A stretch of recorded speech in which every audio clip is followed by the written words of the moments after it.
That is why you can say that answer will be 1 by 4 into P. 4 square will come out, which is 16. So the correct answer is going to be option A. Pi by 2 is here. So we need to find out y. So very simple. Can we multiply with 2 by pi? If you multiply with 2 by pi, how much?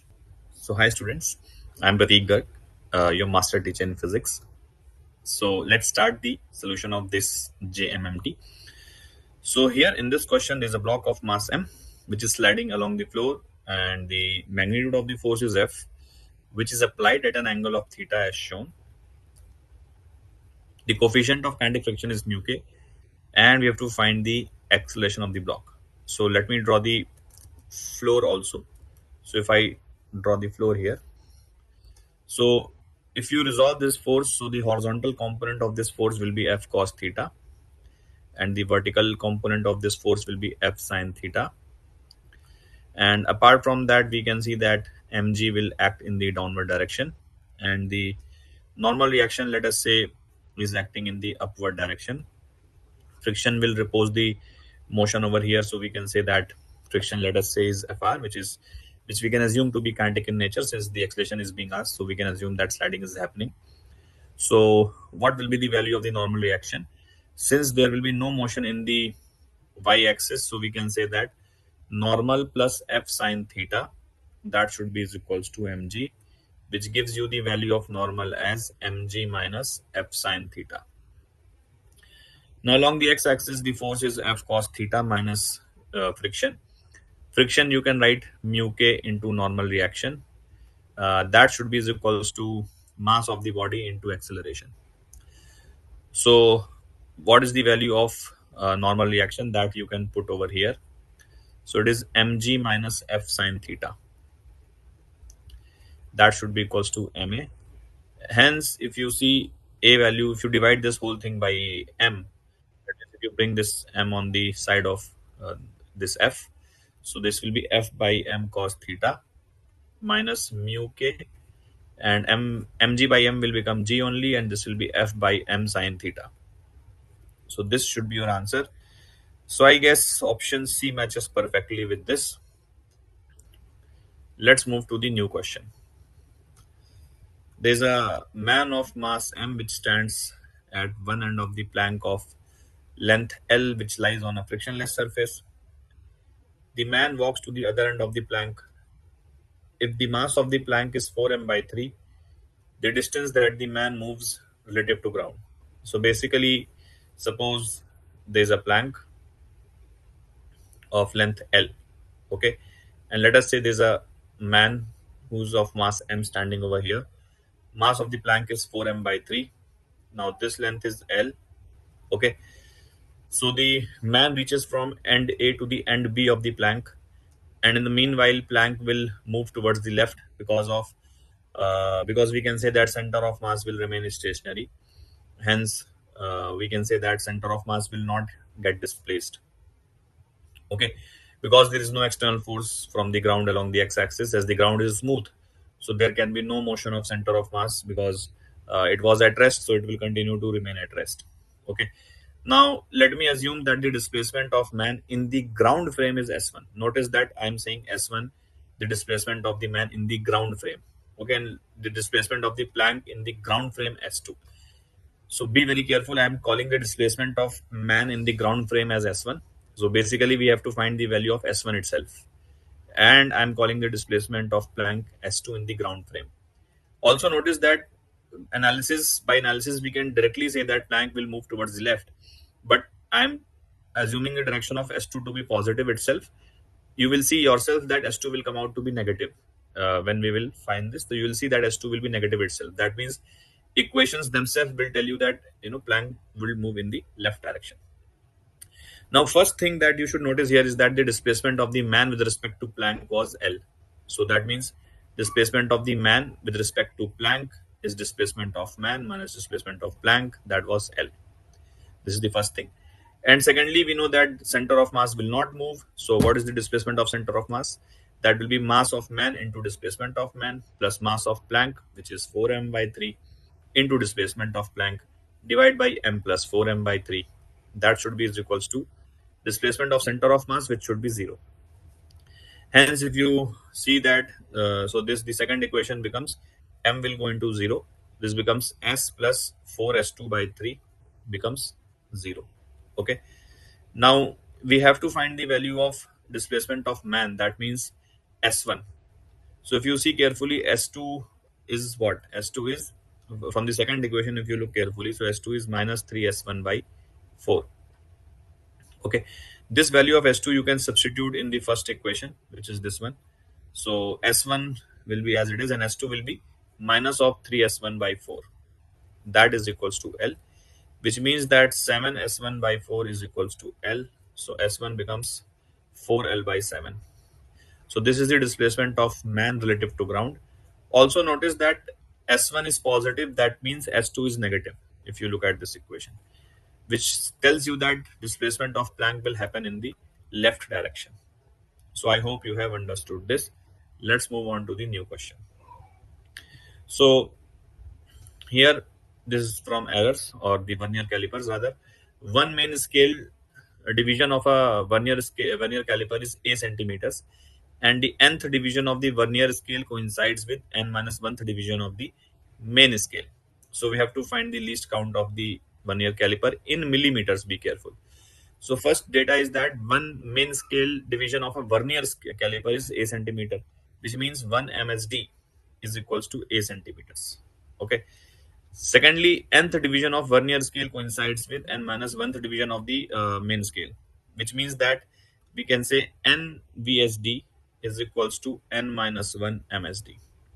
Okay, which means 1 VSD is equals to n minus 1 upon n. MSD and MSD we know is A centimeters. Okay, so what will be the Vernier constant or the least count? So we can say that least count you can write over here is 1 MSD minus 1 VSD. Okay. So what was 1 MSD? It was A centimeters. Okay. And 1 VSD is n minus 1 by n into A centimeters. Okay. So if you see from here, A will come out to be common, and this will be 1 minus n minus 1 by n. So this becomes n minus n minus 1. So that means 1 by n into A. So 1 by n into A centimeters. This is the value of least count in centimeters. But we have to report our answer in millimeters. So that means this will be have to be this has to be multiplied by 10. So 10 A by n millimeters, which means option D, sorry, should be correct. Okay. Let's move to the new question. The position, velocity, and acceleration of a particle moving with constant non-zero acceleration. That means acceleration is constant but is non-zero. Now, if you see acceleration is constant, that means, and it is non-zero. Okay. So if you look at option B, so here they are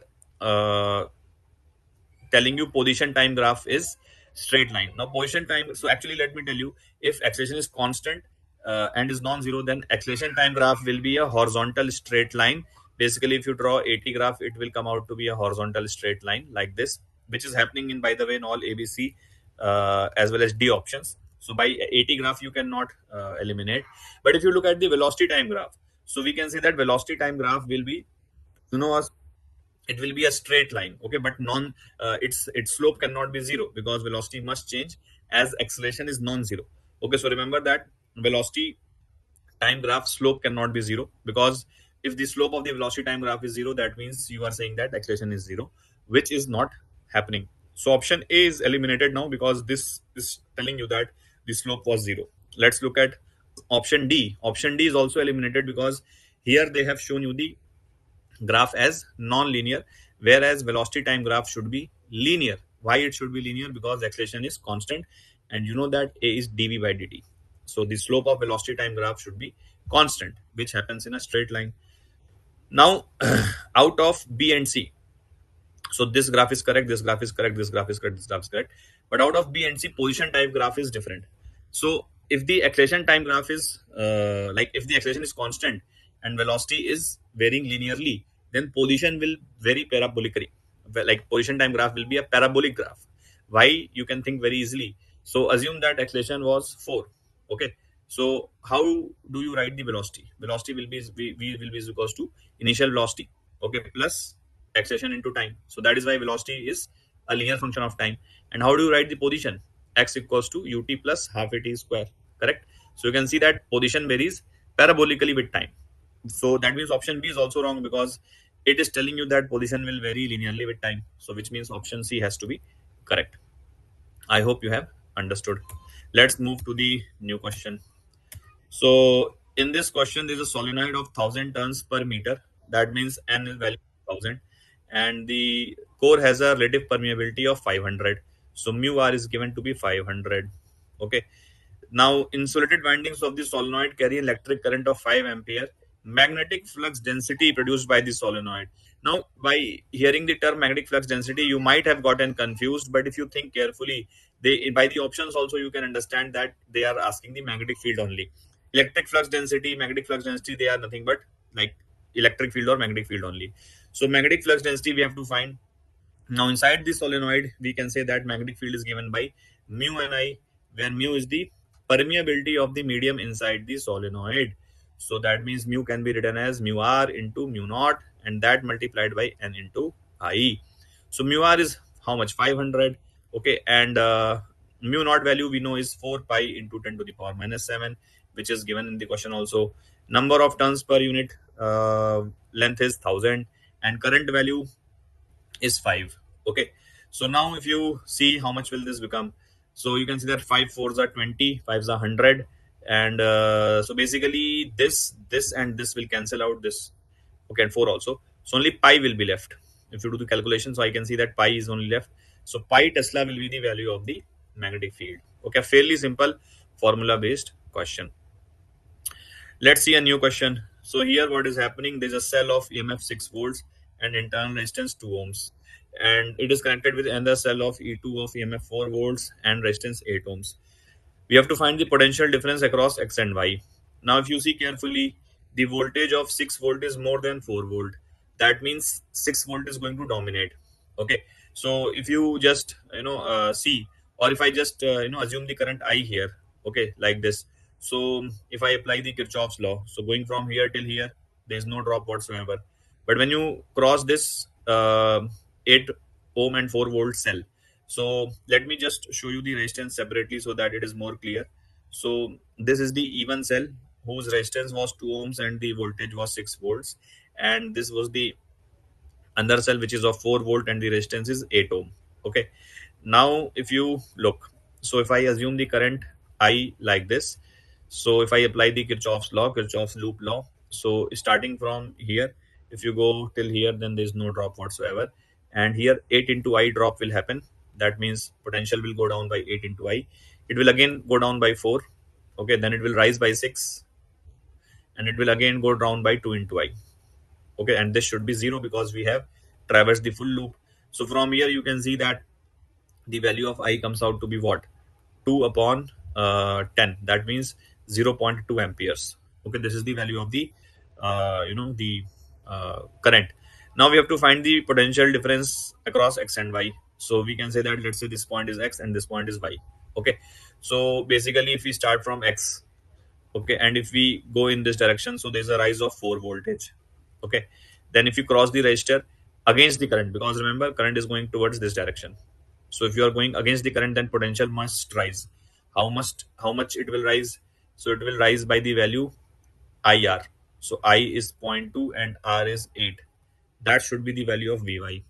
Hence you can see that Vx minus Vy will come out to be 5.6 volts. So option B should be the correct answer for this question. Okay, now let's see the new question.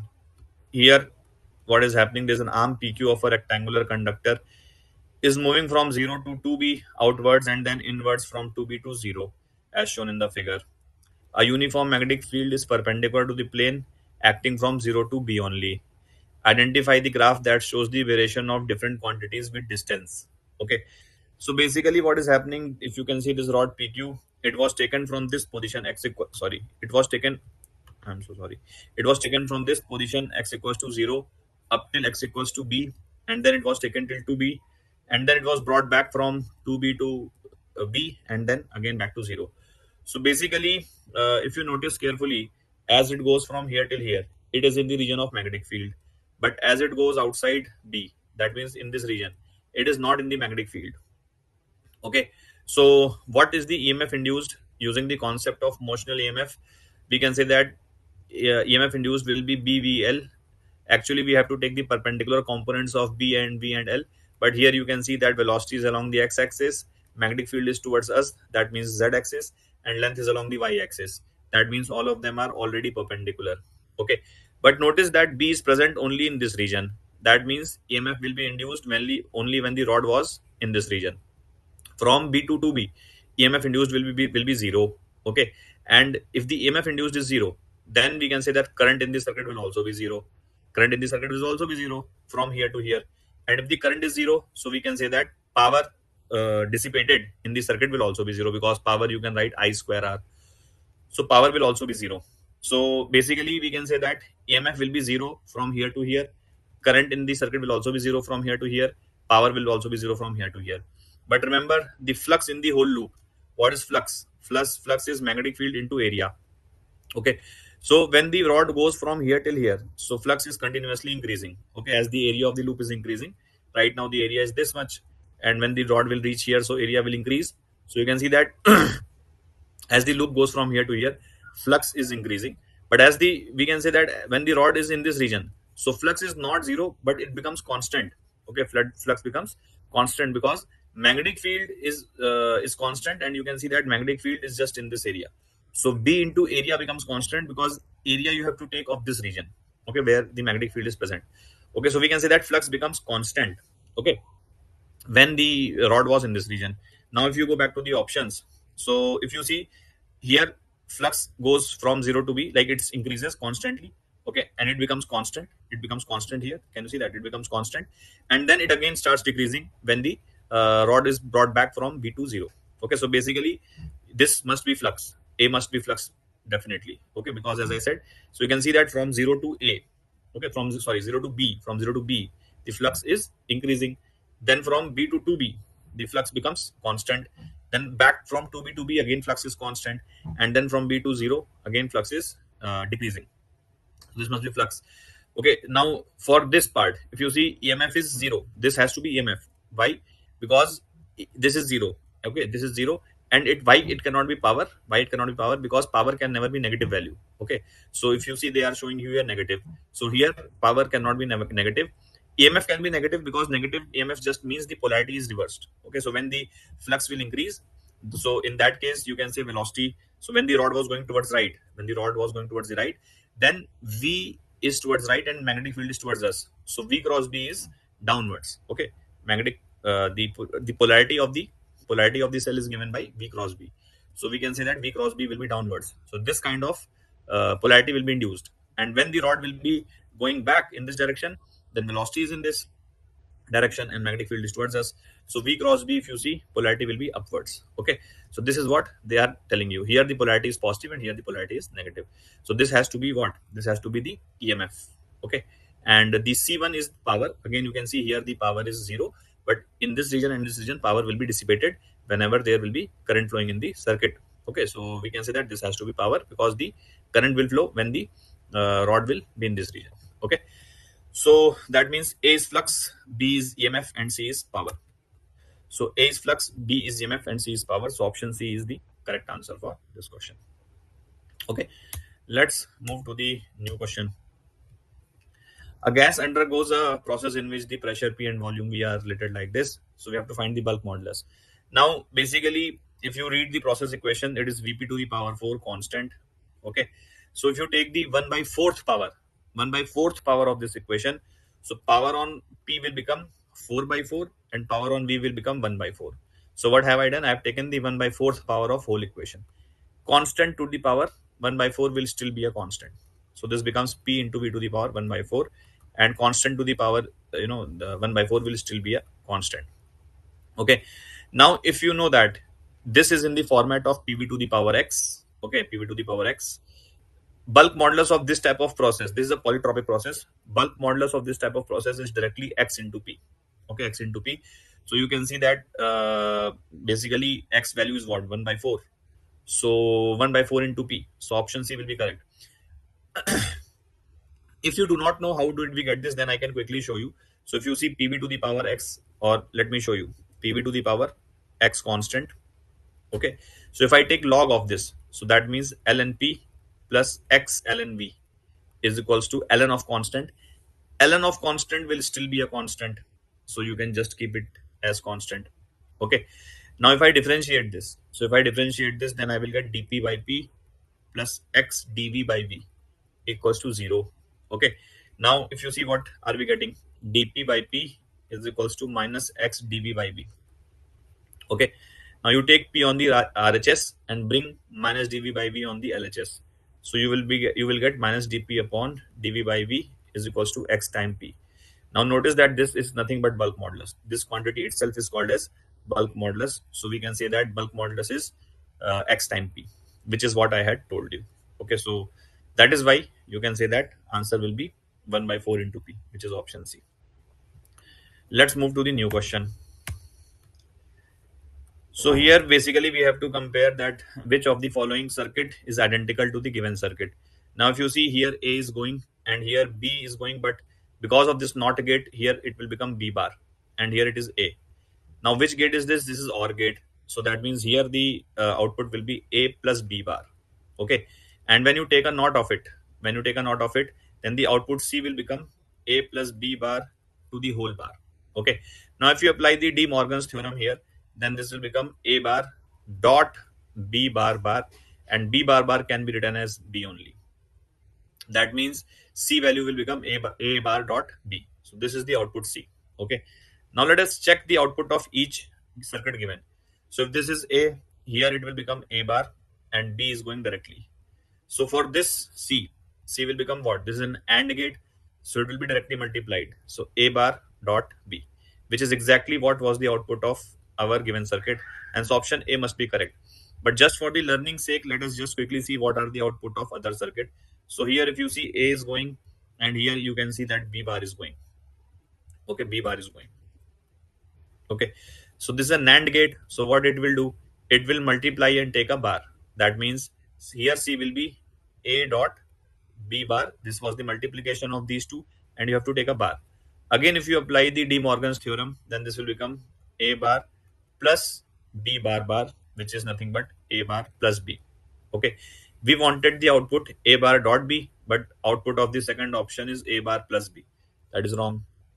If you see here, A is going directly and here B is going directly, this is a NOR gate.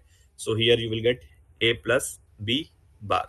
So C will be basically A plus B bar, okay, which after applying De Morgan's theorem will become A bar dot B bar. Hence, you can see that this is also wrong because we wanted the output A bar dot B. Here we are getting the output A bar dot B bar. Let's look at the option D. So here A is coming and here you will get A bar and here you will get B. Now these two will be multiplied because this is a NAND gate. So NAND gate, what does it do? It multiplies and then takes the bar. That means A dot B and then you have to take the bar. Again, if you apply the De Morgan's theorem, then this will become A bar bar plus B, which means this will become A plus B. So we wanted the output A bar dot B, but we are getting A plus B, which again is wrong. So you can see that only option A is the correct answer. Okay. The internal energy of a gas whose pressure is P and volume is V is given by this. Then we have to comment upon the atomicity of the gas. Now internal energy is given as 3 PV. PV you can write nRT. Okay. Now that means you can say that du will be is equals to 3 nr dt. Okay. So basically from here you understand that if we compare this result with the standard formula, du is equals to f by 2 nRT. F by 2 nRdt, sorry. So that means f by 2 becomes 3. F by 2 becomes 3, which means f becomes 6. Now f is 6, so we have to ignore vibrational degrees of freedom. So if you ignore vibrational degrees of freedom, then 6 degrees of freedom is certainly for polyatomic gas. Okay, so option B has to be correct. Assume that there's a tunnel that has been dug across the earth. Okay, so at a perpendicular distance r by 2 from the earth's center, where r is the radius of the earth. The wall of the tunnel is frictionless. If a particle is released in this tunnel, it will execute SHM with the time period. Actually, it's a very standard result. The time period comes out to be 2 pi root of G by R. We have to find the yes, 2 pi root of, sorry, R by G, not G by R. So 2 pi root of R by G. So option B should be correct. But if you are interested in finding GM by R square, yeah, if you are interested in finding how did we get this, then let me quickly tell you. So basically, suppose this is the tunnel. So I'm just showing you the, okay, just a second. Let me, yeah. So this is the one wall of the tunnel, and this is the, I have to draw like this. This is the other wall of the tunnel. Okay. Now, of course, at this position, the particle will be at equilibrium. Okay, because the mg will be towards the center of the earth, and this will be balanced by the normal reaction of the tunnel wall. Okay, so tunnel wall will balance the normal reaction. So if you displace the particle slightly from the equilibrium of the particle, which is O, let us say by distance y. So in this position, the gravitational force of the earth, will be going in this direction. This is how the gravitational force of the earth will act. And let us say this distance is x. So right now the particle is at the point P, and the distance between P and C is x. Okay, so what will be the gravitational force on the particle? So at the point P, the field of the earth is gmx by r cube, a very standard formula. So we can say that at the point P, the field of the earth will be gmx by r cube, and this if you multiply by small m, where small m is the mass of the particle, so we can say that this is the force that is acting towards the center of the earth. Now if you notice, the x component, or we can say this component of this force, okay, this black component, which is, you can say, x component, is balanced by the normal reaction of the tunnel wall. Okay, normal reaction of the tunnel wall will balance this force. Okay, but if you see the y component of this force, okay, y component of this force, this will remain unbalanced. Okay, so if I call this angle as theta, so you can see that the y component, this was the force due to earth. Okay, and the force due to earth has a y component, which will be given by fe cos theta, you can see here. And this is the unbalanced force. That means this will become the net force on the particle. Hence we can say that net force will be simply this fe cos theta. And if you put the value of fe, so that is gmx into m by r cube. And what is cos theta? Cos theta, if you see in this triangle, let me show you this triangle. So in this triangle, cos theta is y upon x. Can you see that this is the y, which is the displacement of the particle from its equilibrium? So y is the displacement of the particle from the equilibrium, divided by x. Okay, so x gets cancelled. Okay, and this force is in the downward direction also, so you can put a minus sign just to indicate the fact that force was in the downward direction, whereas displacement was up.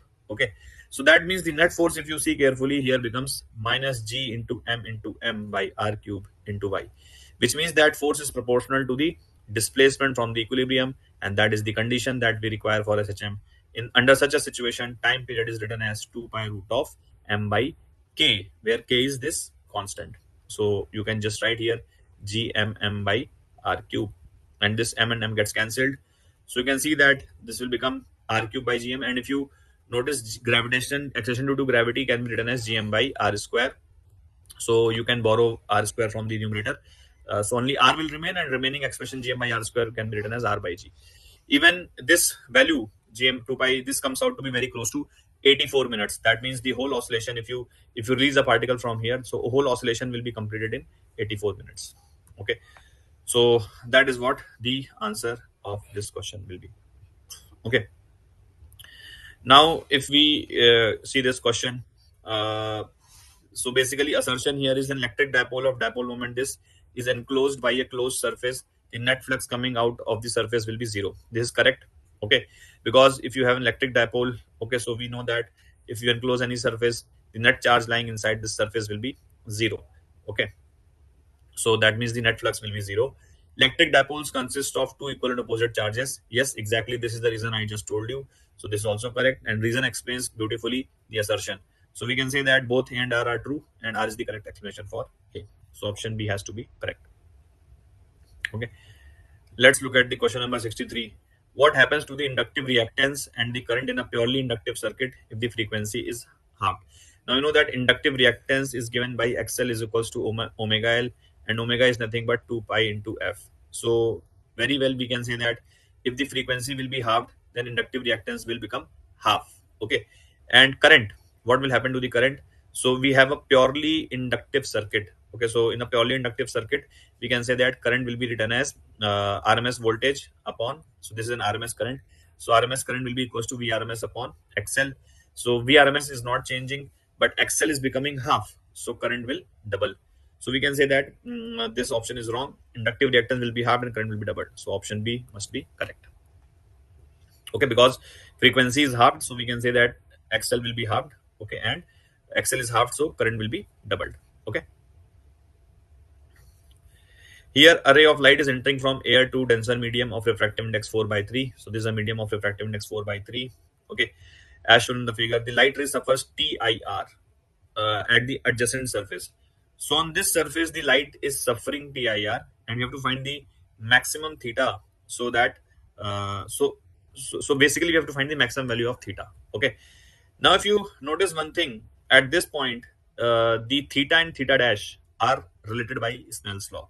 So basically, we can say that 1 sine theta is equals to 4 by 3 sine theta dash.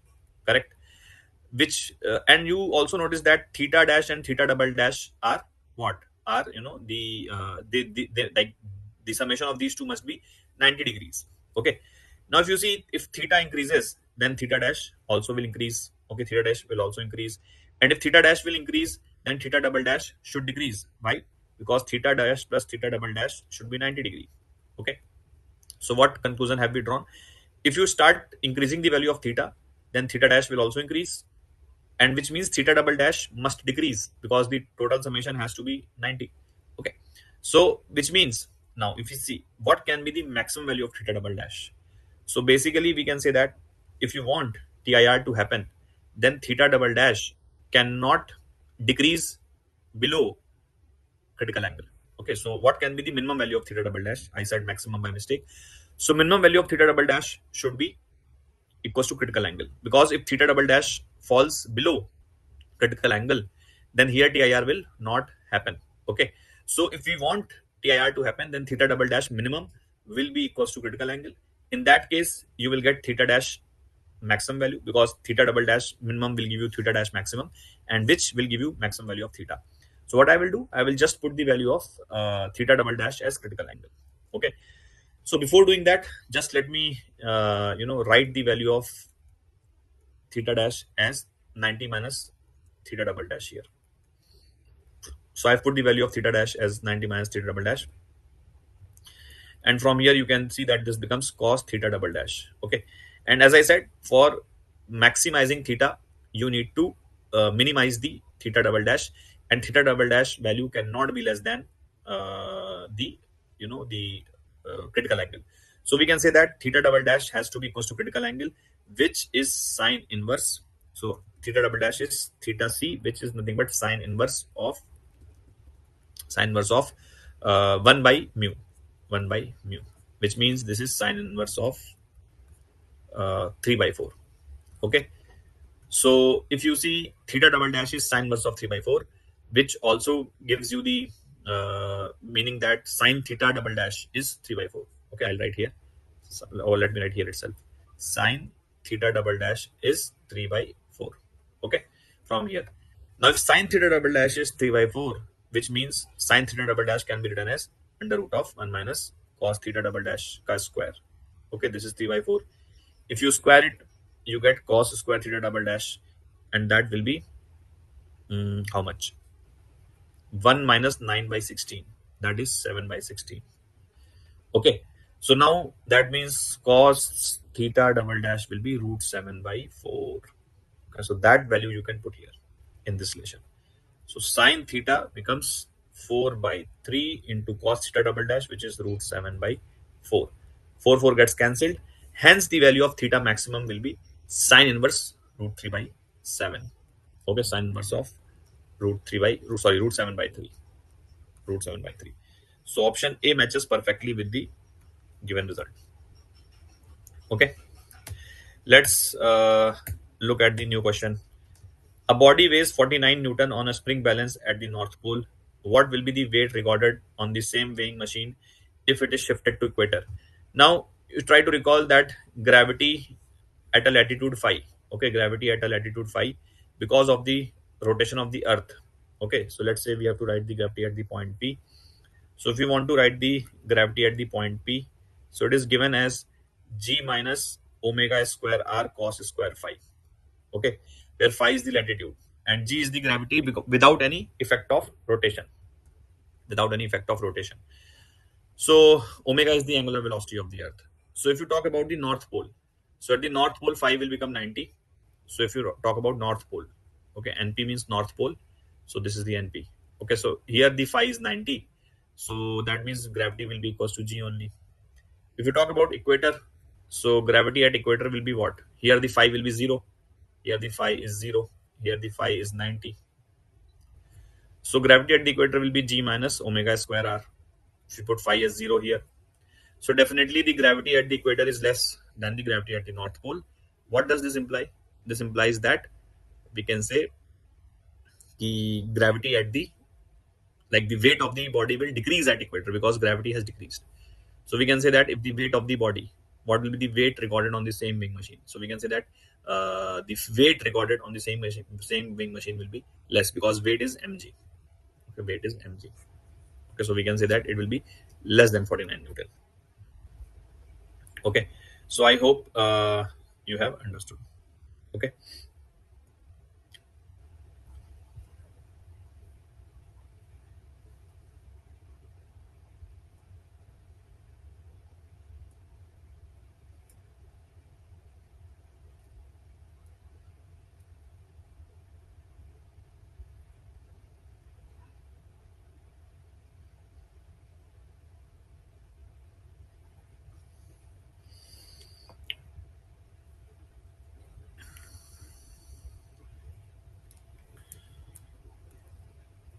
the ratio of the intensity at 2 points P and Q on the screen in a Young's double slit experiment, where phase difference between the two waves of the same amplitude are pi by 3 and pi by 2 respectively are. So basically, again, very easy question. So we have got, suppose at the point P, the phase difference delta at P is how much? Delta at P is pi by 3. Okay, and another point Q, delta at Q is pi by 2. Okay, now if the slit 1 is of intensity I naught and the slit 2 is also of intensity I naught, so we can say that at the intensity at the point P will be, what is the formula for intensity? Intensity formula is I1 plus I2 plus 2 root I1 I2 cos delta, where delta is the phase difference. So if you want to calculate the intensity at the point P, so that will be I naught plus I naught because both the waves are of intensity I naught, plus 2 root I naught will be I naught only, into cos pi by 3. Okay, so cos pi by 3 is half, so this half and 2 will get cancelled, so this will become 3 I naught. Similarly, if you want to calculate intensity at Q, so that will be I naught plus I naught plus 2 root I naught, I1 I2 means I naught only, into cos of pi by 2. Cos pi by 2 is 0, hence this becomes 2 I naught. Okay, so IP to IQ will become 3 by 2. So option C will be the correct answer for this question. Okay, so here a particle is traveling 4 times as fast as electron. Assuming the ratio of de Broglie wavelength of the particle to that of electron is 2:1, we have to find the mass of the particle. Suppose there is a particle P whose mass is mp and this is traveling with speed 4v. That means this is an electron whose mass is me. Okay, and this is moving with speed v according to the given data. Now, one more thing is given, that the de Broglie wavelength of the particle to electron is 2:1. So we can say that lambda p upon lambda e is equals to 2. Okay. Now, what is lambda p? We know that lambda equals to h upon mv. So lambda is nothing but h upon mv. So if you put the value of lambda p here, so you will be getting h upon mp into vp. Okay. And what is the value of lambda e? That will be h upon me into ve. That should be 2. Now, if you notice, h gets cancelled. MP by ME, we have to find actually, and VP by VE is 4. So, if you put the value of VP here, so VP is how much? 4V, and VE here is V. VE here is V. Okay. So VV gets cancelled.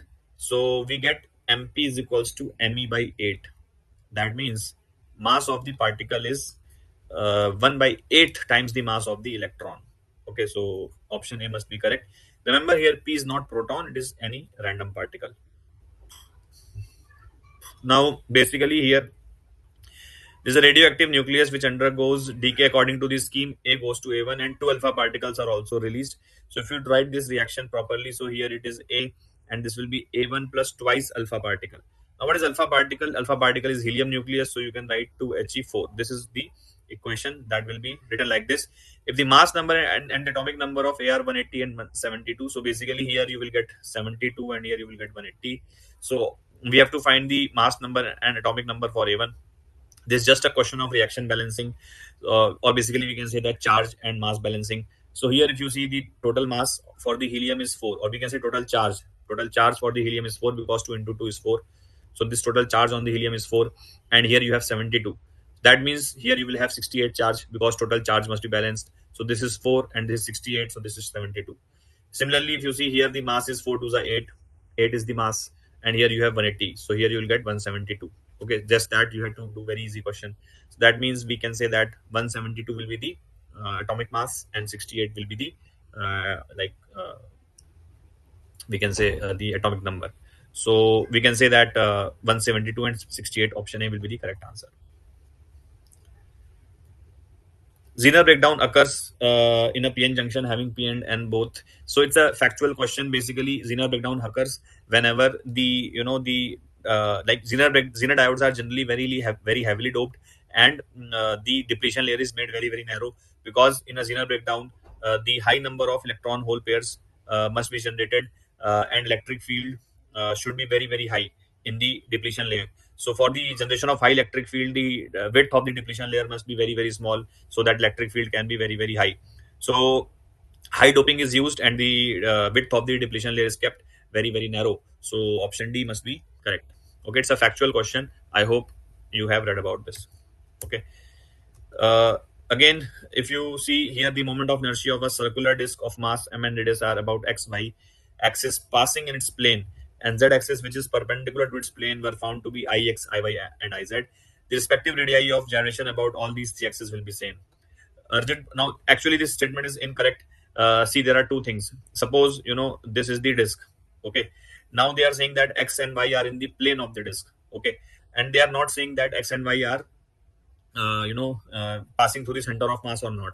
So even so in reality you can assume any x and y axis. So basically we can say x axis like this and you can say y axis like this also. So both these axes will be different, although they are in the plane of the disk. You can see that they are in the plane of the disk itself. Okay, but even for the sake of, let's say, just let's even if we assume that x and y axis are passing through center of mass. Okay, even if we assume like that, then in this case the moment of inertia of x and y will be equal. Okay, moment of inertia of the x and y will be equal, but z axis which is perpendicular to the plane will not have moment of inertia equal to x and y. Okay, so again I'm saying here question is not saying that all the three axes must pass through center of mass. So in that case, anyway ix, iy, iz will not be equal. If you assume that axes are not passing through center of mass, so in general x, y and z moment of inertia will not be equal. But let me even assume if the all of them were passing to center of mass, then also we can say that in this scenario ix and iy will be equal. And if this value is actually mr square by 4 for a disk. Okay, and iz is mr square by 2. Okay, so you can see that moment of inertias are not equal. Ix and iy are equal, but it is not equal to iz. Okay, so of course radius of gyration can also not be equal, because what is radius of gyration? Radius of gyration is under root of moment of inertia upon mass. So we can say that if the moment of inertia ix is not equals to iz, then radius of gyration can also not be equal. No, assertion A is wrong. If you read the reason, a rigid body making rotational motion has fixed mass and shape. This is correct. This is a general statement about rigid body. It is just telling you that for a given rigid body, the shape and mass does not change with time, which is absolutely correct. So we can say that A is not correct, but R is correct. So option B should be the correct answer for this question. Okay, let us see what is happening here. So as shown in the figure, a particle of mass 10 kg is placed at the point A. When the particle is slightly displaced to its right, it starts moving and reaches the point B. Again, a very easy question. We have to just find the speed here. So you can simply use the energy conservation. Loss in potential energy, which is mgh, that should be equals to gain in the kinetic energy half mv square. Loss in the height you can see is 5 meters. Earlier it was at 10 meters, now it is at 5 meters. So loss in the height is m will get cancelled. Loss in the height is 5. So we can say h will become 5. Okay, and that will be equals to v square by 2. That means v will be equals to 2 into 5 into gravity, which is 10, and whole under root. So this will come out to be 10 meter per second. Okay, easiest of the questions. So x will become 10 here. A guitar string of length 90 centimeter vibrates with fundamental frequency 120 hertz. The length of the string producing a fundamental frequency of 180 hertz will be. So basically, there's a guitar string whose length is 90 centimeters and it vibrates with the fundamental frequency of 120. So, for a string fixed at both ends, since guitar string can be thought of as the string fixed at both the ends. So we can say that for the string fixed at both the ends, frequency will be n by 2l into root of t by mu. Okay, so we can say that the for the fundamental frequency n has to be put as 1. So the length, if the length of the string was the 90 centimeters, so we can say that 120 should be is equals to 1 by 2 into 90 centimeters into root of t by mu. Okay, now the question is asking the length of the string producing the fundamental frequency of 180. So again, we assume the tension to be same. Okay, if nothing is specified, then we can assume tension to be same. Otherwise, of course, you cannot find the data. So these smart assumptions you should know how to make in JEE. So basically, we can say that the frequency, the length of the string, let us say in the new case is L. Okay, that means the length of the string has been changed to L dash. Let's say L dash. So L dash is the new length of the string. So frequency is 180. That should be 1 upon 2 into L dash into root of t by mu. Okay, so now if you divide these two equations, so 120 by 180 will be how much? 2 by 3. 120 by 180 will be 2 by 3. Root t by mu will get cancelled. This 2 will also get cancelled. You will get L dash by 90. That means L dash will become 60 centimeters. Okay, we have to fill our answer in centimeters only. So answer will be 60 centimeters. Okay. Here what is happening, a 2 microfarad capacitor C1 is first changed to potential difference of 10 volts using a battery. So they are talking about this capacitor. So it was first charged to potential difference 10 volts. Then the battery was removed and the capacitor is connected to uncharged capacitor of 8 microfarad. The charge in C2 on the equilibrium condition. So let's first see that what is happening. So if you can join this, so how much potential difference is across this C1? So you can see here C1 is having a potential difference of 10 volts. So that means C1 will have a charge of Q1 is equals to 2 into 10, because capacitance of this is 2 and potential difference is 10. So that will become 20 microcoulomb. Now what you have done, you have opened this switch S1 so that battery goes out of the circuit, and S2 you have closed. Okay, so that means now you open this and S2 you keep closed. Okay, so if you see carefully, let me show you. So suppose this was the C1. Okay, and initially this it had how much charge? So this was 20 microcoulomb, this was minus 20 microcoulomb. Okay, so I'm just showing you C1 here, and this side I'm showing you C2. Okay, so this is how the circuit will look like. Okay, battery has gone out of the picture, so I'm not showing you this part of the circuit. Okay, now very simple, we can say that here, let's say final charge is Q1 and this charge is Q2. So if you see, charge on this plate plus this plate will remain conserved. So here this charge was 0 and this charge was 20. So you can very well say that Q1 plus Q2 will be how much? It will be 20 only. Okay, and since both the capacitors have same potential difference, so we can say that Q1 by C1 will be is equals to Q2 by C2. Okay, which means now C1 is how much? C1 is 2 microfarad. Okay, and C2 is 8 microfarad. Okay, which gives you the idea that Q1 by Q2 will be is equals to C1 by C2, which will be is equals to 2 by 8, which is 1 by 4. Now from here we can very well say that Q1 will be Q2 by 4. Q1 will be Q2 by 4, and this Q2 by 4 you can put in here. Okay, so that means Q2 by 4 plus Q2, that should be equals to 20. So from here you can say that 5 Q2 by 4 will be equals to 20. So that means Q2 becomes 80 by 5, which is 16 microcoulombs. So answer for this will be 16 microcoulombs. Okay, let's see this. A projectile is fired at 30 degree to the ground is observed to be at the same height at time 3 and 5 seconds. The speed of projection of the projectile. So basically, if the projectile is fired like this, then we know that if it is at the same height, let us say at t equals to 3 seconds. Okay, it is at the same height at t equals to 5 seconds. Okay, so this height was same. So we know that the highest point is lies symmetrically, absolutely symmetrically. So highest point is absolutely symmetrically. Then we can definitely say that it would have been at the highest point at the middle of these two times. That means at 4 seconds, because the motion is absolutely symmetric about the top point. So if it was at the same height 1 second before, and it was at the same height 1 second after the top point, so we can say that the maximum height would have happened at t equals to 4 seconds. So if you see, the time to reach the maximum height is 4 seconds. Okay, time to reach the maximum height is 4 seconds. That means the total time of flight will become 8 seconds. Total time of flight will become 8 seconds. Okay, so now we can say that t is equals to what? 2u sine theta by g. Okay, 2u sine theta by g is the formula. So 8 is equals to 2 into u, which is what I have to calculate. Theta is 30 degree. So sine 30 is half and gravity is 10. So u becomes 80 meter per second. Okay, so the speed of projection will be 80 meter per second. Okay, let's look at this question. The electric field in a region is given by this. So I cap component is 3 by 5, J cap component is 4 by 5 E naught, and K cap component is 4 by 5 E naught. The ratio of the flux of the reported field through the rectangular surface of area 0.2 meter per square, 0.2 meter square parallel to YZ plane to that of the surface area 0.3 meter square parallel to XZ plane is A to B. So basically, suppose this is the X axis, suppose this is the Y axis, okay, and suppose this is the Z axis. Okay, now if you look carefully, in the first case, the area is parallel to YZ plane. Okay, so that means this type of area we are taking. Okay, YZ plane is this type of area. So if you notice, in this area, only X component of electric field will create the flux. Okay, Y and Z component will be perpendicular, or we can say it will be tangential to this surface. So it will not have any flux through this surface. Y component will be going like this, and Z component will be going like this. So it will not have any contribution in the flux. Okay, so we can say that flux in the first case will be simply area into X component of electric field. Okay, because only X component is going to create the flux. So area is how much? 0.2, and electric field X component is 3 E naught by 5. Okay. In the second case, the surface is parallel to XZ plane. So if the surface is parallel to XZ, this is X axis, sorry. Surface is parallel to XZ plane. So here the only the Y component is going to create the electric field, electric flux. Okay, only this component. You can see this is the Y component. So only this component is going to create the electric flux. Okay, only this component.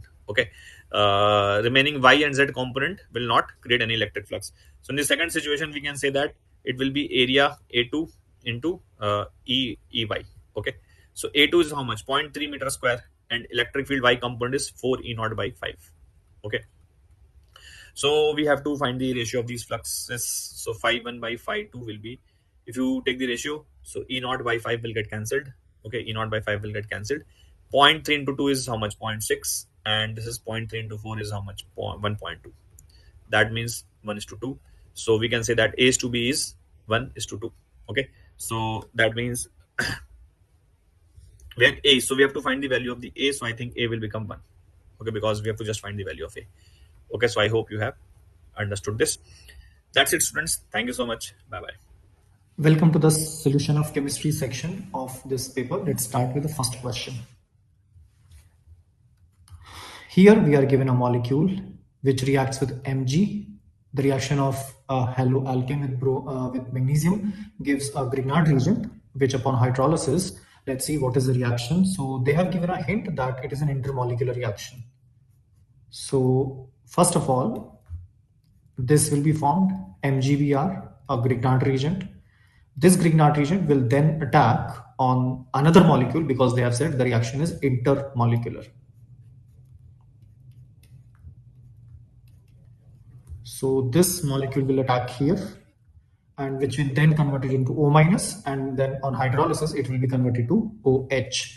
So basically the final molecule that we will get is this is the first molecule, then this is the second molecule, carbonyl carbon, which is converted to OH, and there is a methyl branch sticking out from this. Then there is one CH2, then there is one carbon with bromine and methyl. So yes, the correct answer is going to be option B. Moving to the next question. Sodium hydride can be used as oxidizing agent? No, hydride ion is a reducing agent. So statement 1 is incorrect. The lone pair of electrons on nitrogen in pyridine makes it basic. Yes, pyridine is basic because there is a lone pair of electron on nitrogen atom here. So statement 1 is incorrect and statement 2 is correct. So statement 1 is false, but statement 2 is true. So option C is the correct answer. Moving to the next question, which of the following is least basic? Here you have to see the electron density of nitrogen. So the molecule that is least basic is option 1, because here the nitrogen is joined to this two carbonyl groups, right? So because of the resonance, because of the electron withdrawing effect of these two carbonyl groups, this nitrogen has minimum electron density and hence the weakest Lewis base. So option A is the correct answer. Moving to the next question, rate with respect to time is constant. We know that for a zero order reaction, rate is equal to just rate constant, so which is constant. So this graph is for zero order. T half is directly proportional to initial concentration. Yes, again, that is true for zero order reaction. Half-life is directly proportional to initial concentration. Concentration is decreasing with time. I assume it is exponential decay. So this is first order, right? And concentration remains constant with time. No, the concentration changes with time in a reaction, and the rate is directly proportional to concentration. That is again first order reaction. Okay, so let's go with the first option. Second graph is for zero order. Yes, that is for zero order.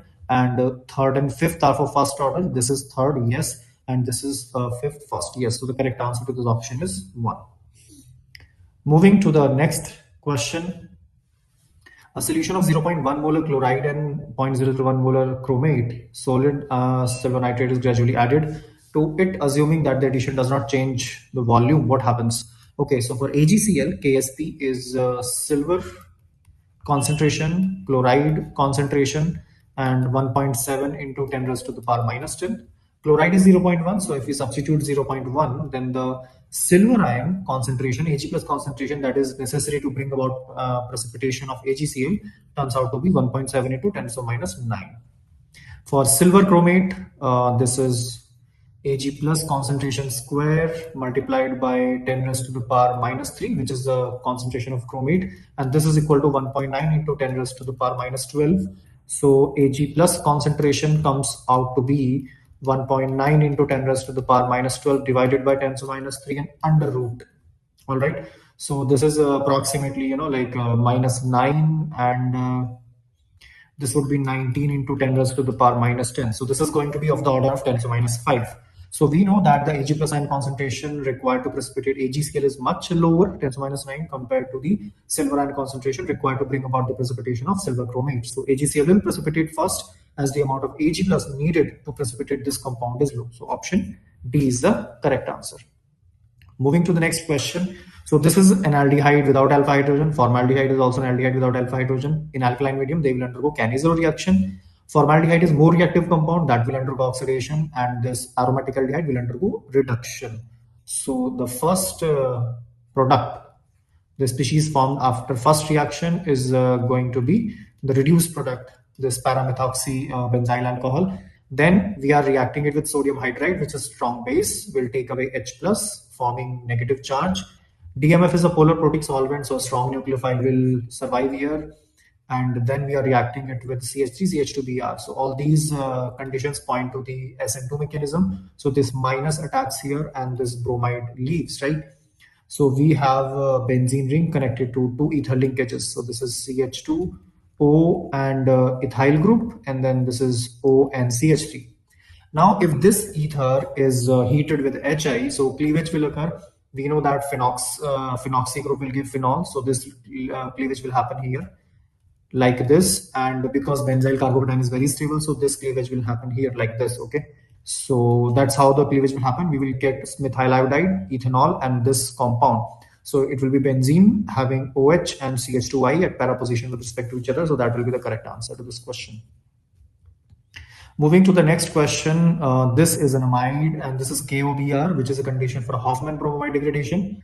The product is very simple. This keto group will go away, and what we will get is this Br and just NH2, right? In second case, we are reducing unsubstituted amide with lithium aluminum hydride. Please remember, amides on reduction with lithium aluminum hydride give primary amines. So the product in the second case that we will get is CH2NH2. All right, so we can determine what is the correct answer. Okay, so Br and this NH2 and this, yes, so option D should be the correct answer.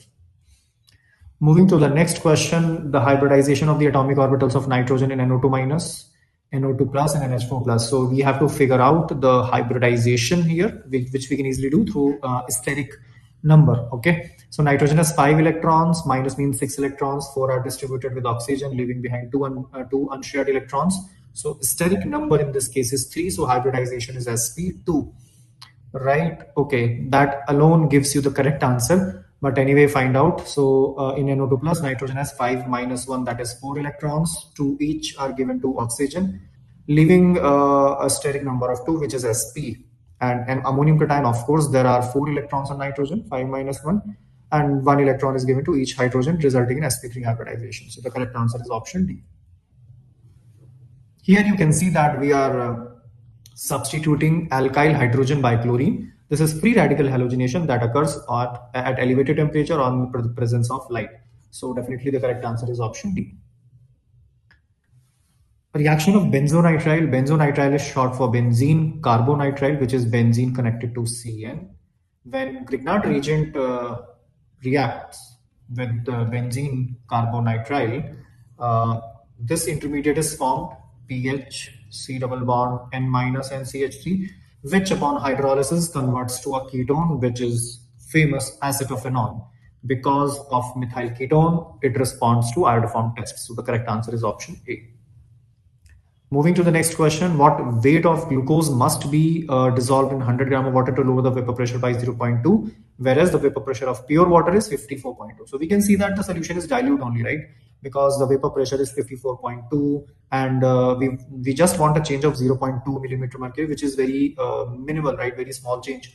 So we can use relative lowering of vapor pressure with approximation, which is, delta P divided by P naught is W2 by M2, which is for non-volatile solute, and W1 and M1, which is for volatile solvent, right? W2 and M2 are for non-volatile solute and W1 and M1 for volatile solvent. Let's substitute the value. The change in pressure is 0.2. The vapor pressure of pure liquid is 54.2. So that's 271. The mass of glucose we have to find out. The molar mass of glucose is 180. The mass of water is 100. The molar mass of water is 18. That gives us 1000, right? So the weight of glucose that must be dissolved is 1000 divided by 271. So you understand, you can do this calculation. If it would be 250, it would be 4, but denominator is large, so the fraction is going to be smaller. So you can do the calculation. The correct answer will come out to be 3.69 gram approximately. Moving to the next question, the water soluble protein. That's a theoretical question, right? Globular proteins are generally water soluble, and albumin is an example of water soluble protein. Consider this reaction where N2 plus 3H2 gives 2NH3. The equilibrium constant is Kp. If pure ammonia is left to dissociate, the partial pressure of ammonia at equilibrium is, assume that the pressure of ammonia is insignificant compared to the total pressure at equilibrium. So this is very simple. At equilibrium, the partial pressure of ammonia is PNH3.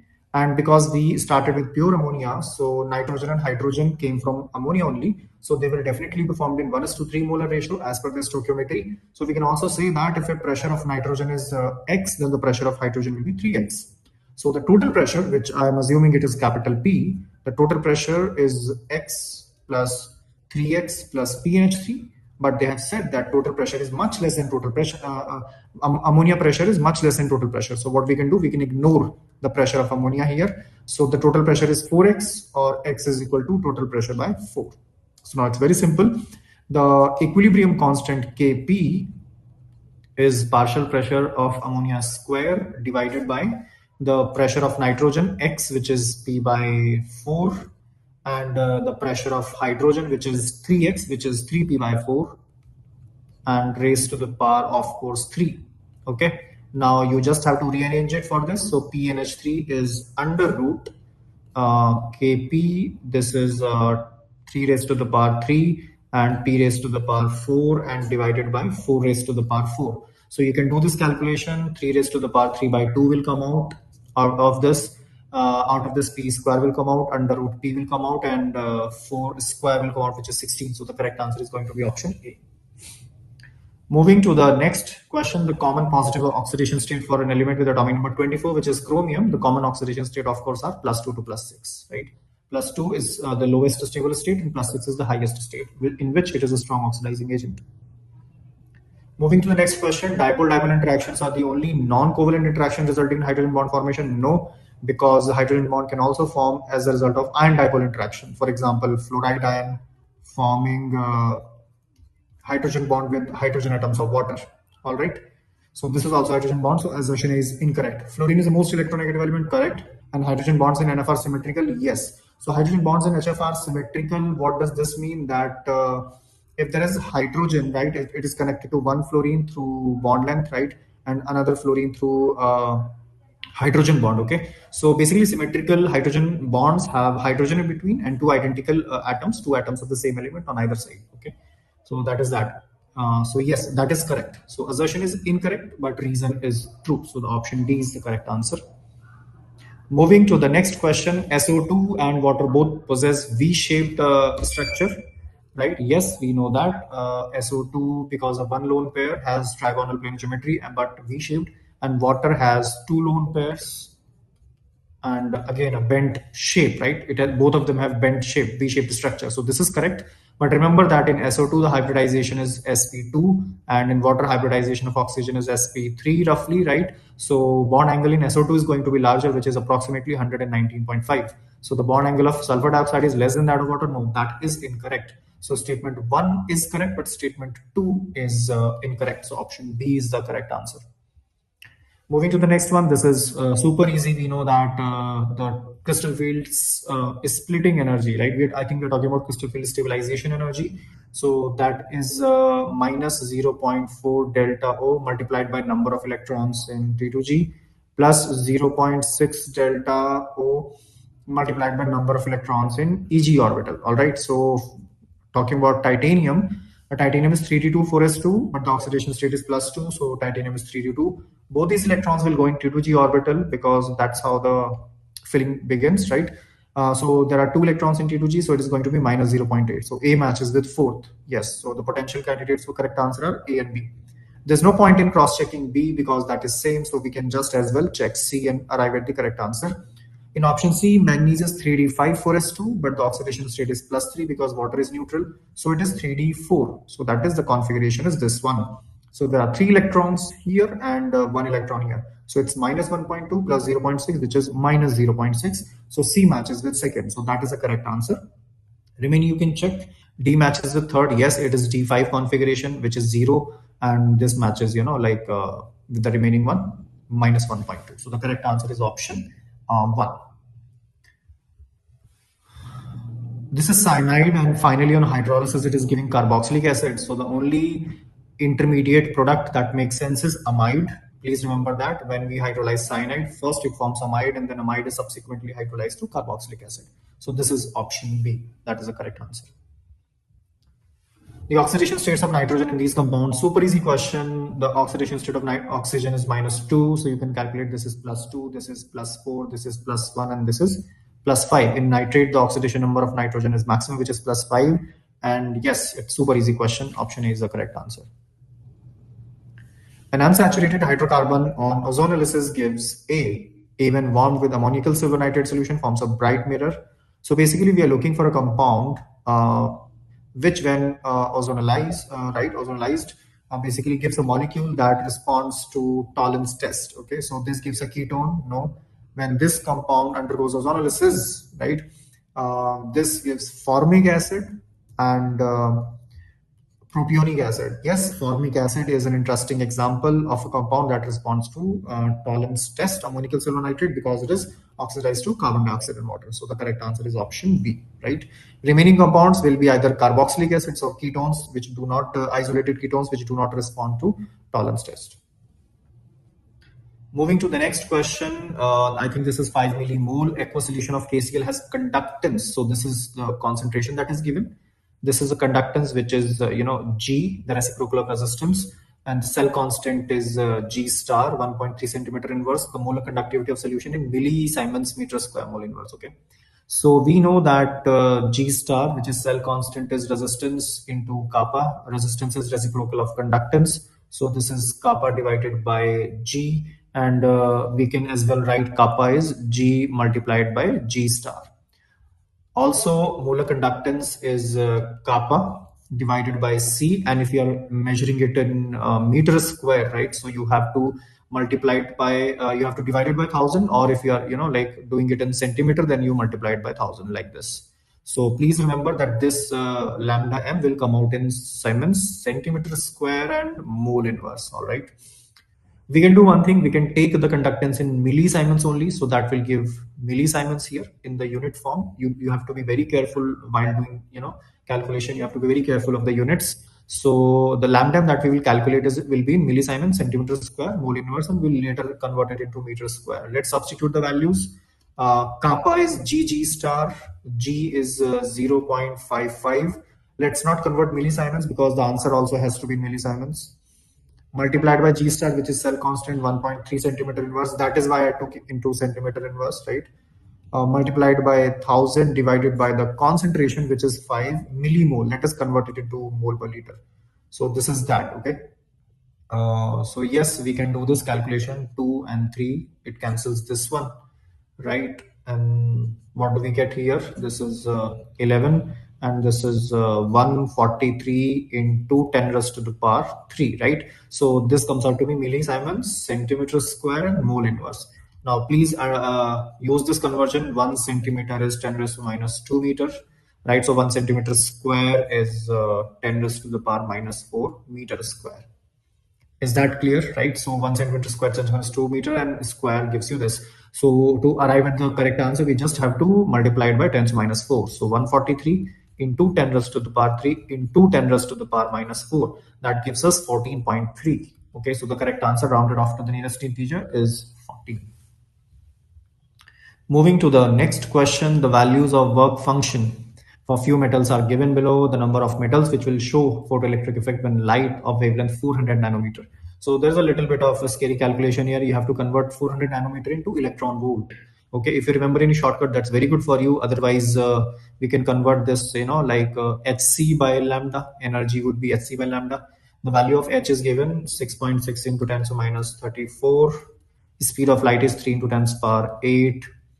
Wavelength is given 400 nanometer, which is 10 to minus 9, and we have to convert it into electron volt. So let's divide it by the value of electron volt, which is this. If you work it out, this will come out to be approximately 3.1 electron volt. So the energy of the incident radiation is 3.1 electron volts. So only those metals can show photoelectric effect which have work function lower than 3.1 electron volt, which is going to be lithium, sodium, and potassium. Magnesium, copper, and silver, they have higher work function. So an energy of 3.1 electron volt will not be sufficient to knock off the electron from their surface, right? So the number of metals which will show, that will be 3. So correct answer is 3. All right. Moving to the next question, the number of amphoteric compounds is beryllium oxide and hydroxide. So there are 2 compounds that are amphoteric, barium oxide and strontium hydroxide. They are basic in nature. Moving to the next question, if H2 gas plus half O2 gas gives H2O liquid, let delta Cp be this one. So we have to use Kirchhoff's equation, which basically says that delta H at under one condition, delta H and another condition, this is delta Cp and T2 minus T1. All right, let's substitute the values. Delta H at 27 is minus 28.58. Okay, so what I can do is, this is delta H at 87 degrees Celsius. Okay, take it this side. So that will be just delta H1, which is minus 28.58, kilojoule per mole, plus delta Cp. Delta Cp is how much? 32. And temperature change is from 27 to 87, which is 60. And don't forget to convert it into kilojoule by dividing by 1000, right? So if you solve this, a little bit of a tricky calculation, this is minus 28.58. This is 1920 divided by 1000 is 1.92. right? So you'll have to subtract this. So that will be 6, and again 6. So this many kilojoules, right? So this is your delta H minus 26.66 kilojoule. But they've asked the efficiency is 90%. So we know efficiency eta, which we call it, it is Gibbs energy divided by enthalpy change. Okay. And we also know that electrical energy, we know that in case of galvanic cell, the Gibbs energy change is electrical work done, right? So we are basically looking for Gibbs energy here. So Gibbs energy would be efficiency, which is 90% or 0.9, multiplied by the enthalpy change, which we have calculated. Let's take the magnitude only. That is 26.66 kilojoule per mole, right? So you can subtract 2.66, and I think that will come out to be approximately 24 kilojoule, right? So answer is going to be 3 multiplied by 8. So the answer is going to be 8. Correct answer is 8. Now moving to the last question of this paper, the number of species having a square planar shape from the following. XZF4 we know, right? It has octahedral geometry, but the shape is square planar like this, right? So this makes correct candidate. SF4 is seesaw structure, so this is not. SIF4 is tetrahedral, it's carbon family. BF4 minus is again tetrahedral. BRF4 minus, yes, it's like XZF4 because the number of valence electrons on bromine is 7 plus 1 negative charge is 8. So it's also like this, you know. So again, it has 8 electrons, 4 shared, 4 unshared. Again, that's a correct candidate. This is a special example. Yes, tetramine copper is a square planar complex, a special example in coordination compound. So XZF4 is one, BRF4 is one, and this is one. FeCl4, no, it's a weak field ligand. Iron is in D6 configuration. Chloride is a weak field ligand. It won't be able to pair up the 3D electrons, so it will be sp3 and hence not square planar. PtCl4 minus, yes, again a special case of crystal field theory. The 4 coordinate complexes of heavy transition elements, irrespective of the strength of ligand, they are square planar because as you move down the group in D block from 3D to 4D to 5D, the stability of square planar complexes increases much more compared to tetrahedral complexes. So PtCl4 2 minus, PtCl4 2 minus, they all are like square planar, right? So this one is also square planar, right? So the total number of species which are having square planar shape is XZF4, BRF4, tetramine, copper, and PtCl4. So the correct answer to this question is going to be 4 in this one. So that was the last question for this one. That's all here today. Thank you for watching and best of luck for your exam. So hello everyone. So my name is Shubhodhar and I'm taking your JMMT video solutions for Eklavya test. Okay, so let's get started. So today's question, there is the first question that we have is from PNC. It says if the letters of the word math or maths are permuted and all possible words so formed are arranged in a dictionary with serial numbers, then the serial number of the word THAMS is what? So as you know, but in a dictionary problem, letters, I mean, if I'm arranging the letters, they will always come in what? Alphabetical order. So the letters will, I mean, words will start with A, correct? So I need my word who is standing far, far behind, somewhere at T. It means, sir, all such words which will come with respect to other letters starting, correct? We should count those, right? So if I ask you words starting with A, you will say, sir, if I keep A fixed, M, T, H, S, they can permute among themselves in 4 factorial. There is 24 ways. Similarly, after words with A are done, so the next words will start with H. If they start with H, so M, T, S, A, they will again permute among themselves in 4 factorial. There is 24 ways. After H, beta, who is coming? I think S will come, sir. Or M will come. Sir, M will come. Correct? A, H, M. Again, T, S, remaining others will permute in 24 ways. That is factorial 4. Clear? After M, we'll talk about S. Clear? Because alphabetically after M, S will come. Then T, M, H, A can again permute in 24 different ways. But the moment you see, okay, sir, so this 24, 24, 24, 24, how many? If you see 96 different words are gone. So now we are starting with T. But the moment I start with T, the first letter is T. So alphabetically next letter will come. That is A will come. But I need TH. So now T has come, A has come. So fixing these two remaining words, which will start with T and then with A, can be arranged in H, M, and S. There is 3 letters among themselves in 3 factorial ways. There is 6 ways. There is 6 different words starting with T and then A. And then we are still starting with T, but now alphabetically after A, H will come here. You can see very clearly, sir, I am looking for T, H, A, M, S, that is THAMS, correct? So after T, then H, then next alphabetically A will come, correct? and then alphabetically M will come, and then finally S will come. Means after these words, the next word is my required word. So they are looking for serial number. Serial number means like this is the first word like this. So 24, how many? 96 plus 6, 102 words have gone. So this should be your 103rd word, beta. I hope you got it. Let's see, sir, whether this is the answer or not. Yes, this is the answer. Great, beta. Let's move ahead. Next question says, I think it's on probability. Yes, a coin is biased. Okay, biased means beta, like the outcomes are not equal likely, right? It means probability of head or tail are not same. Is biased so that the head is 3 times as likely to occur as tail. Means what? Probability of head is 3 times probability of what? Tail. So now we cannot say probability of H and probability of T is half-half, correct? But one thing we can say, that's the probability of H plus probability of tail will always be 1. That is perfect. Why? Because these are two exhaustive events as well as mutually exclusive. So if we add that, you can see clearly, sir, PH is 3 times PT. If we put 3 times PT plus PT, answer is coming out to be 1. Hence P of T, that is probability of tail is I think 1 by 4. Yes, so hence probability of H should be 3 times PT, that is beta 3 by 4. So only 2 probabilities are possible, PT and PH. Okay, fine. Good, sir. After that, what? Now they're saying this coin is tossed until a head or 3 tails occur. Please understand the experiment. This is not the event, this is the experiment. They are saying the experiment is done in such a way that, like, we will keep on tossing until a head comes or 3 tails occur. Okay. Then they're saying if X denotes the number of tosses of the coin, then the mean of X. X means it's called a random variable. So this is denoting something. This is denoting number of tosses, beta. Denoting number of tosses. Okay, got it. Number of tosses means what? Sir, can X be 1? Yes, why not? If X is 1 means what? So if X is 1, the experiment says I will keep on doing it until I will keep on tossing until a head comes or 3 tails come, correct? So if I say X equal to 1 means, sir, I have tossed only once. Clear? So if I have tossed only once means what? Either a head would have come, obviously, like if you say, sir, or 3 tails will come, obviously 3 tails are not possible, correct? So if I say X equal to 1 means probability of X equal to 1 means what? Probability of getting a head on the first outcome. I mean on the first trial.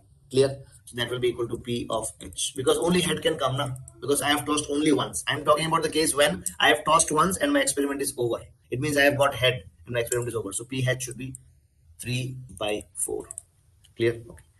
Then if I say X equal to 2 means what? I have tossed twice and my experiment got over. I did not toss further. So if I toss twice, if head comes in the first place, I cannot toss it back for the second time because if a head comes, I will stop tossing. Is the experiment saying? Correct? It means, sir, definitely I have tossed and I got tail and then I got head and then I stopped.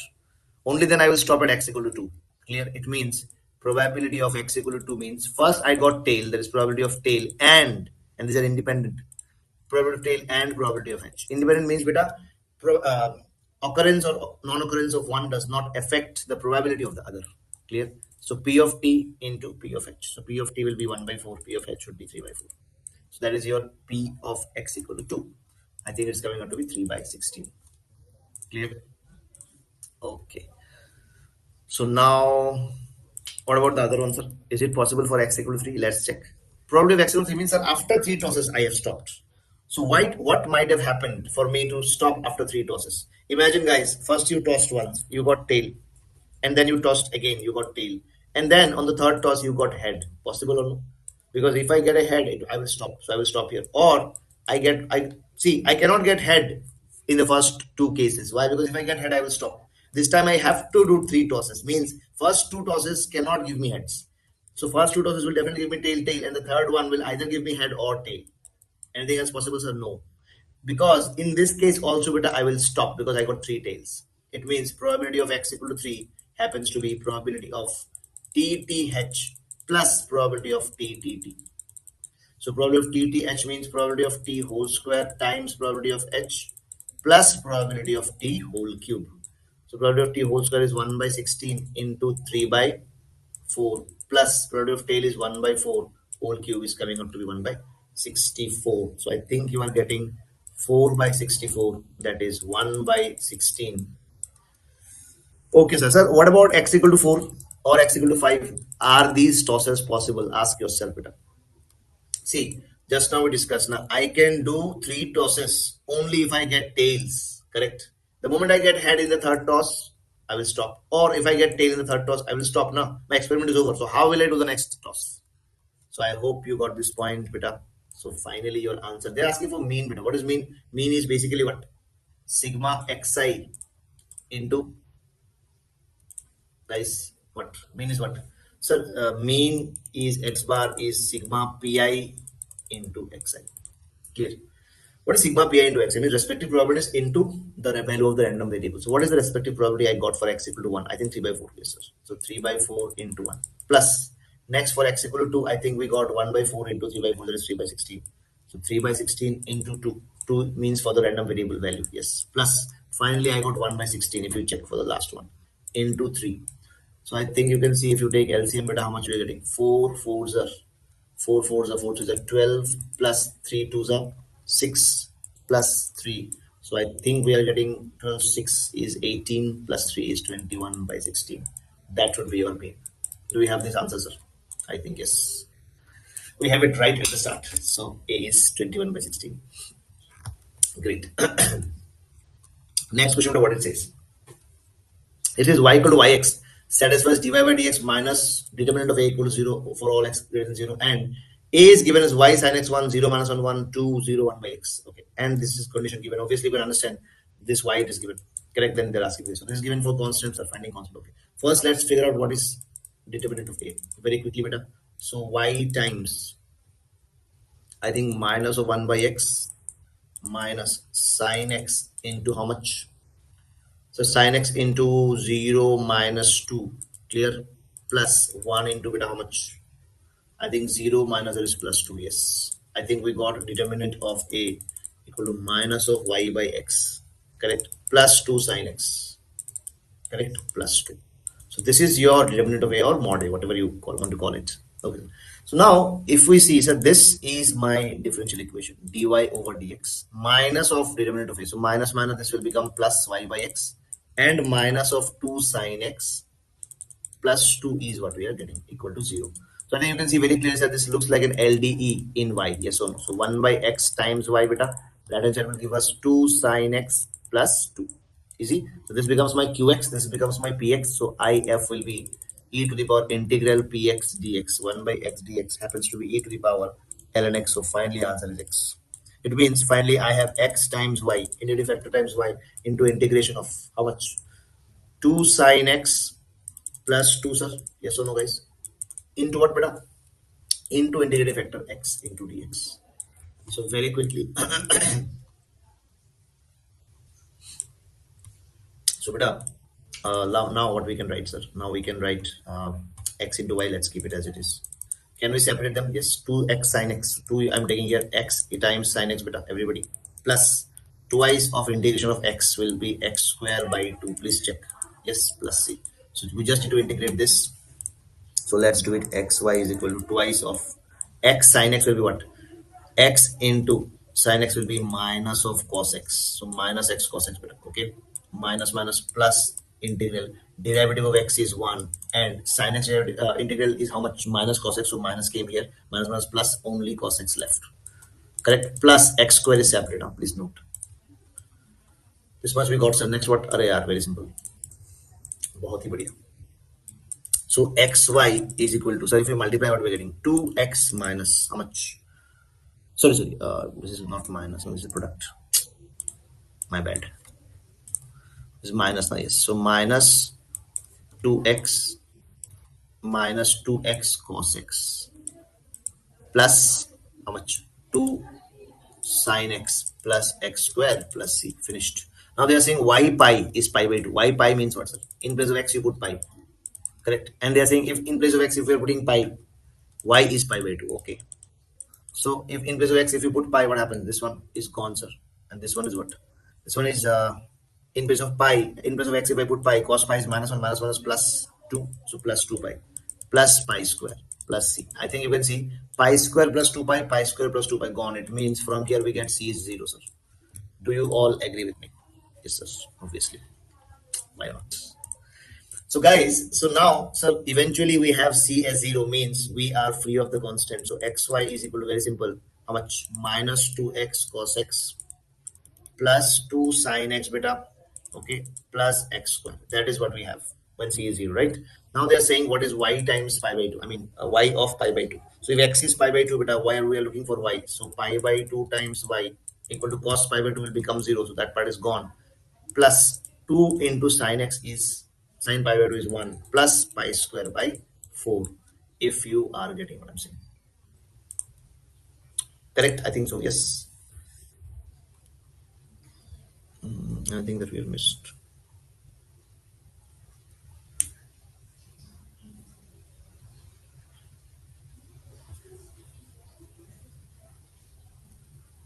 So pi by 2 is here.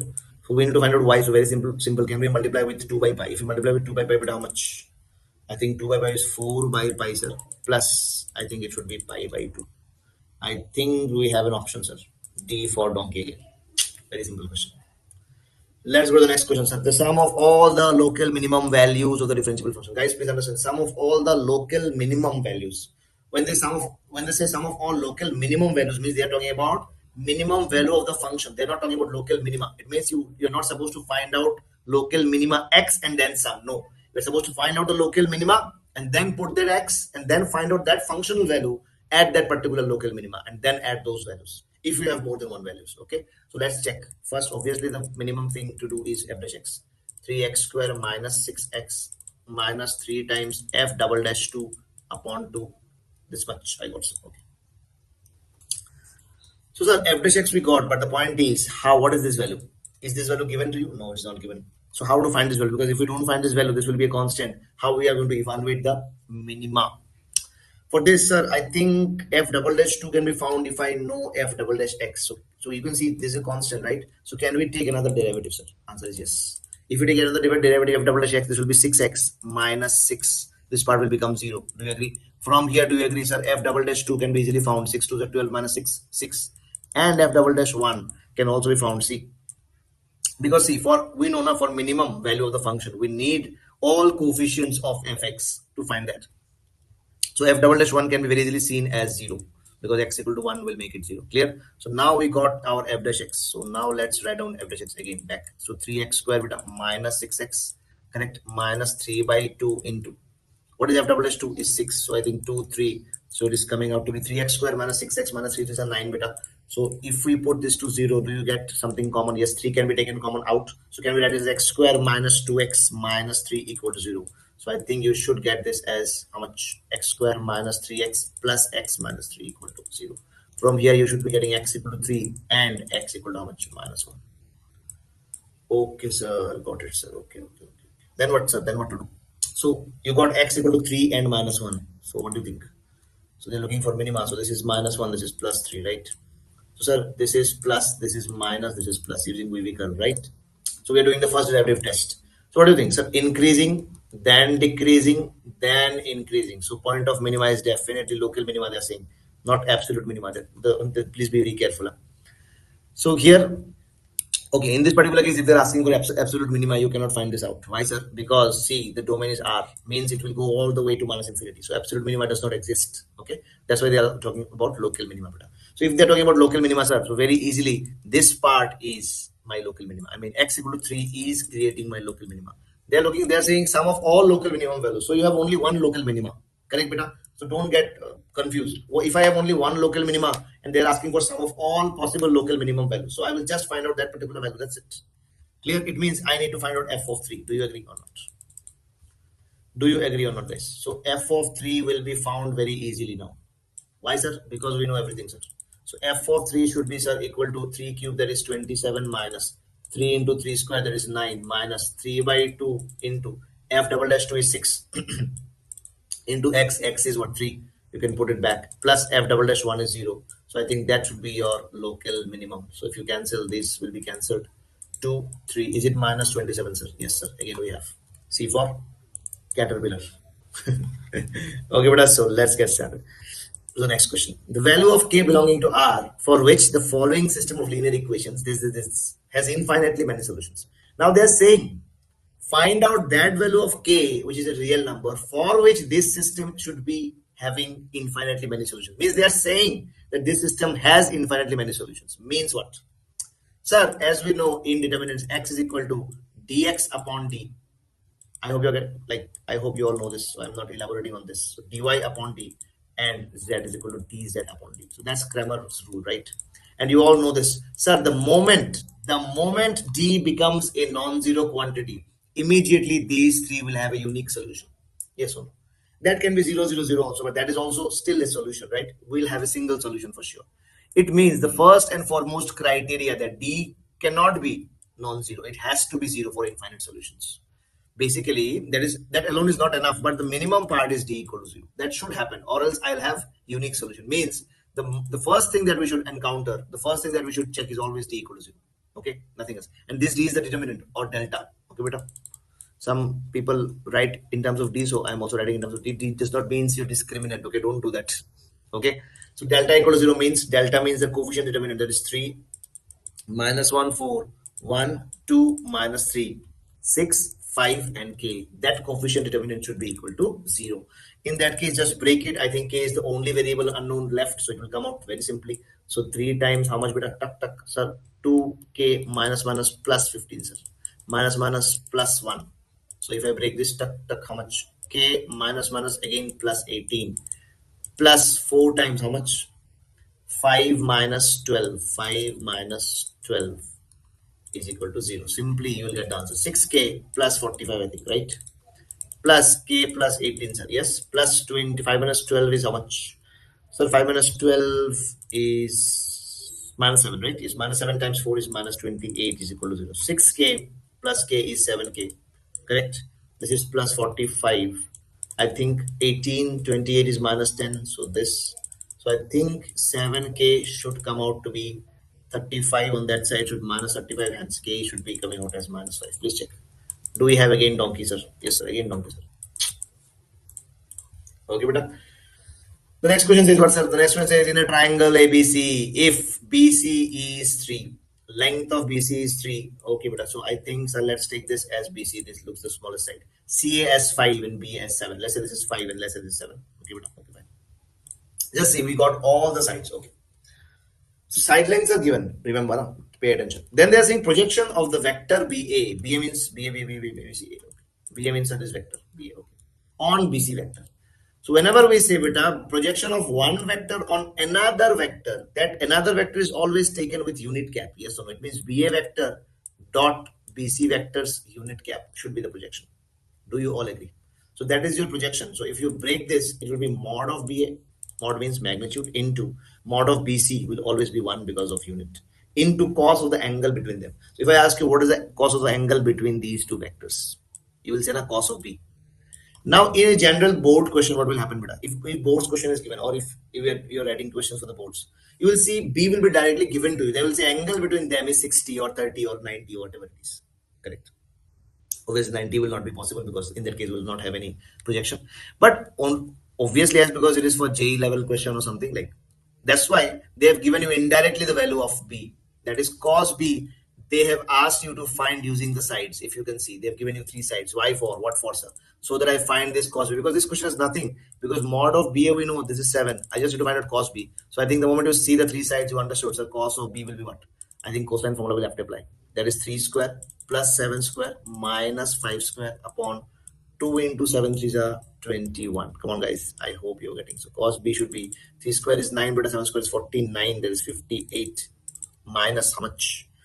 Should be 25 by 42. I hope everything is going fine, right? Yes. So I think it is coming out to be 33, is it? Yes, 33 by 42. Please check. So 7 ones are 7 6 are. I think 3 2s are 3 11s. Is it 11 by 2, sir? Array. Why not, sir? Again, A for what? A for apple. Got it, beta? Okay, let's go to the next question. Next question says for natural numbers M and N. If this left hand side and right hand side, I think you can see it's an identity, sir. Yes. And A1 and A2 are given to be 10. Then what is the value of M and N? So I think, sir, for finding M and N, I think left hand side is written in a very compact form. Right hand side is written in a very expanded form. It means directly I cannot say. It means left hand side should also be converted into an expanded form. Obviously using what? Sir, only one chapter we have read, obviously using binomial theorem only. So if you see beta, so 1 minus y to the power m will open as 1 minus my plus m into m minus 1 by 2 factorial times how much? Y square. Clear? And other terms. Clear? So now you'll see why you're not writing other terms, and you will see. So next, because I saw something, that's why. You're also going to see that. So 1 plus, so if I break this, can we write this as 1 plus ny plus n into n minus 1 by 2 factorial into y square. And again this much. Now, beta, if you can see, A1 and A2 are only given to us. That is, A1 is the coefficient of y and A2 is the coefficient of y square. It means, sir, I can only compare the coefficients of y and y square on the left and right, because other terms, if I compare, I will not get anything because these are not given to us. It means, sir, if you would have written y cube terms here, correct, that will create y cube terms, which we cannot compare. That's why I have not written. So now let's compare. Let's see how linear terms are forming. So you have so many terms here and you are multiplying this with so many terms here. If you can see, this 1 will get multiplied with 1, will get 1. This 1 gets multiplied with ny, you get ny. Correct? This minus my gets multiplied with 1, you get minus my. And these are the only terms which creates your y. So you can say n minus m times y is the term, is the coefficient of y on the left hand side. On the right hand side, you can see very clearly the coefficient of y is a1. It means if I write this like this, so you get very clearly first equation, n minus m is equal to a1. I think you know a1 is given to be 10. Yes, so see. Clear, beta? Okay. Next, what's the coefficient of y square? Obviously, just ask yourself how y square will be created. When my gets multiplied with ny, beta, do you get minus m times n, and then you get y square as well? Correct. But sir, y square will also be created when this will get multiplied with 1. Yes, why not? So if you can see, sir, okay, I'm taking y square common outside. Okay. So minus mn plus beta m into m minus 1 by 2. Correct? Are you getting this? And plus n into n minus 1 by 2. That will also create y square. Correct? If I add all of them, that should also give me only coefficient of y square on the right hand side, that is 10. So I think you can see very clearly. So sir, if I take LCM, what I'm getting? Twice of m square plus n square minus m minus n. Correct? And then I have minus mn equal to 10. If I take LCM directly, I'm taking on this step only. It will be minus of twice mn, sir. Okay, so m square plus n square, how we can manipulate them? Minus 2mn if we take, I think we are getting m minus n whole square, right? Minus we get m plus n after taking minus common, divided by 2 equal to 10. Please check. Okay, sir. So now what? We got one equation in n minus m. So I want to find out m plus n. So either you solve both of them, or if you can create m plus n directly, we also get the answer now. I think you can, because m minus n whole square is written. So n minus m is 10. So m minus n whole square and n minus m whole square both the same now. So this is 100 minus m plus n equal to beta 2. I'm taking to that side is how much? 20. So I think from here you can very clearly see that m plus n is coming out to be 80. So answer should be, sir, again donkey, sir. Okay, I have not taken the answer. Okay. Okay, guys, answer is 80. Yeah, you can check. M plus n will be 80. Great. So next question, sir.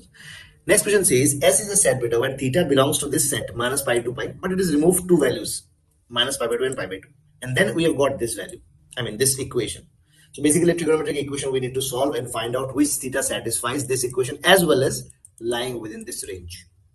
Correct. And they're saying what is t? T is sigma cos 2 theta, where theta you are supposed to put from S. Means just put down those thetas and add those values. Clear? Okay. So first let's solve this equation, which is the most important part. So sine theta into tan theta plus tan theta is sine 2 theta. So if you want, you can write this as 2 sine theta into cos theta. So finally you will get this as sine square theta upon cos theta. I have written tan theta as sine by cos, sine square plus sine theta upon cos theta. Okay, minus 2 sine theta into cos theta equal to how much? 0. Correct. So if we take LCM beta, so sine square theta plus sine theta minus 2 sine theta times cos square theta by taking LCM and divided by cos theta.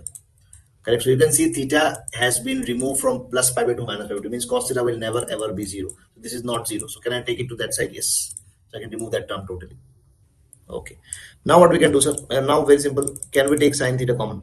Answer is yes. Sir, 1 of sine theta. Sine theta from the first term. Next term will give me 1 minus next will give me 2 cos square theta equal to 0. So from here, very clearly, sir, either sine theta will be 0 or this will be 0. So if I put sine theta as 0, guys, if I put sine theta as 0, do you see theta should be 0?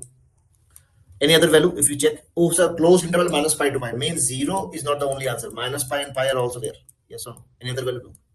And so remaining either this is 0 or this is also possible. So let's check. So I think you can see you can make it into a quadratic in sign. So minus 2 into 1 minus sine square. Please check first. I think sir sine theta will come. Minus 2 into 1 will be minus 2 minus minus plus 2 sine square theta. So plus 2 sine square theta plus sine theta 1 minus 2 will be minus 1 equal to 0. So very clearly you can see 2 sine square theta plus 2 sine theta minus sine theta minus 1 equal to 0. So 2 sine theta, if you take common, you get sine theta plus 1 minus 1. You again get sine theta plus 1 equal to 0. From here, guys, please check. You get sine theta equal to half or you get sine theta as minus 1. Please check. So sine theta minus 1 happens what? At 3 pi by 2 or at minus pi by 2. But minus pi by 2 is not possible and 3 pi by 2 is not possible in this interval. Means no solutions from here. Do you all agree? So the only part left is how much?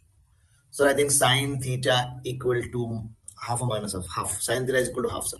So sine theta equal to half, guys. I hope you know. So obviously, sir, from minus pi to pi. So if you are doing for sine theta, this is the interval from 0 to pi and 2 pi, correct? So obviously we cannot go till 2 pi. Let's keep it till pi. Okay. And minus pi. So from minus pi to pi, very clearly you can see half will happen only at two places. Those places are theta equal to pi by 6 beta and 5 pi by 6. Do you all agree? So now basically these are the final values of theta that are the solutions of S. So first one thing you can see here, NS. NS means cardinal number of S, means how many elements are there inside S beta. So 2 from here and 3 from here. So I think NS should be 5, sir. Yes or no? I think it should be 5. Yes, sir. Okay. What is T beta? T is very simple, not your drinking cup of tea. Okay, this T is very different. Sir, this T is asking us to find out all values of cos of 2 theta at the given theta that we got from here. So obviously, the cos of 2 of first these three values, let's put cos of 2 of 0 means cos 0 plus cos of minus 2 pi. Are you getting plus cos of 2 pi plus cos of twice of pi by 6. Please note twice of theta pi by 6 means cos of pi by 3. Clear? Plus cos of 5 pi by 3. Now let's see the sum. What is that? Cos 0 is 1. Cos 2 pi will be 1. Cos 2 pi again minus 2 pi. All are 1. So 1, 1, 1. Cos pi by 3 is half. Are you getting cos pi by 3 is half? What is cos 5 pi by 3, guys? I think it is 2 pi minus pi by 3, sir. It's again fourth quadrant. So again half. Do you agree, sir? Half plus half is how much? So half plus half is 1 plus 3, sir. How much? 4. 4 plus 5 should be 9. Yes or no? Any mistakes? No. I think, sir, B for buffalo is our correct answer, sir. Correct, sir. Correct.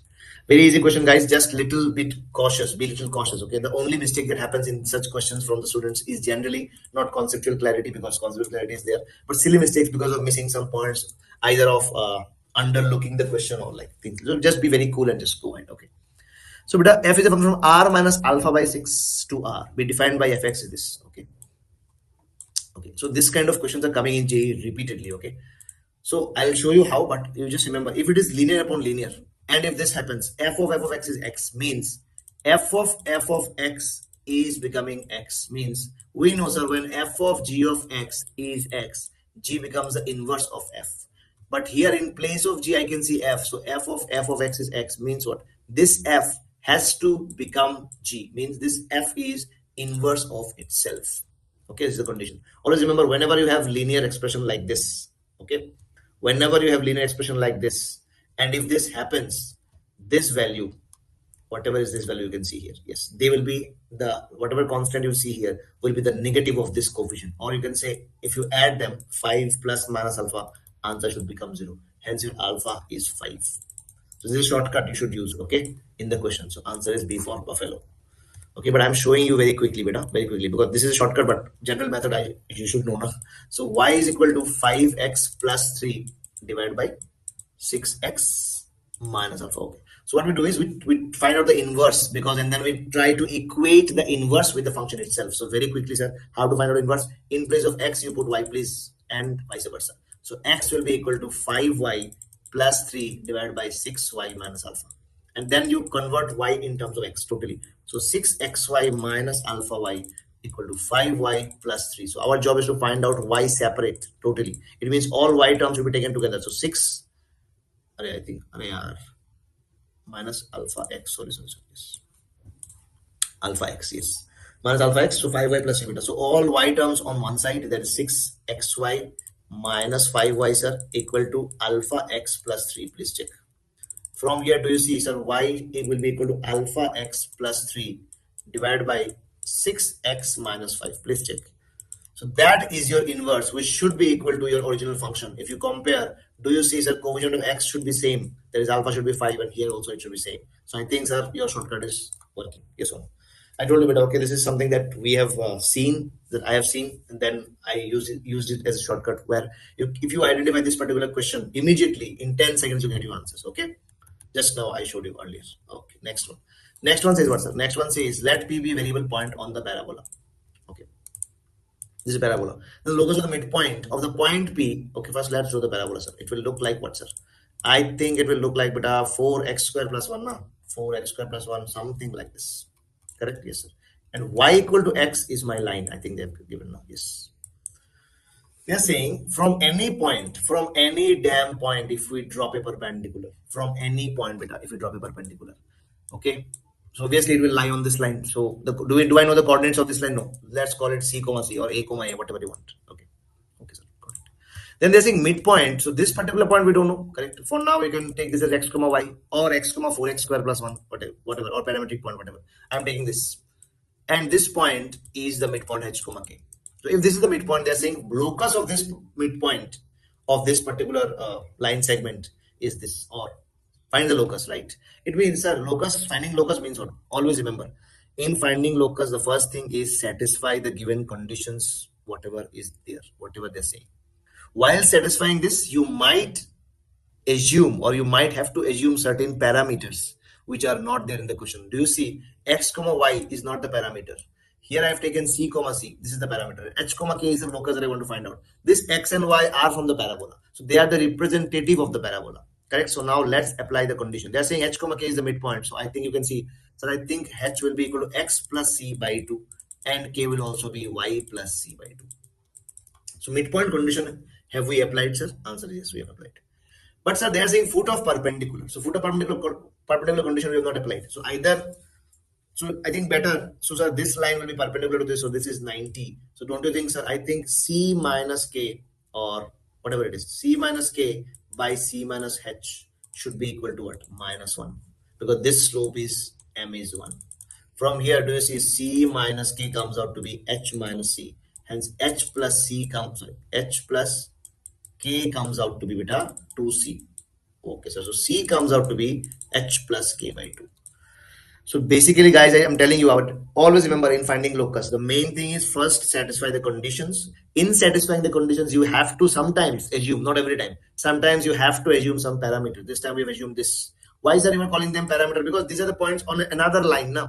Correct?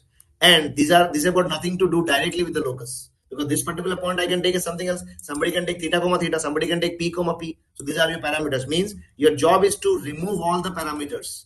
Your required eliminant will be your required locus. So c equal to h plus k by 2 I found. Can you see that? Okay, sir. So now what you're going to do? So h is not my parameter.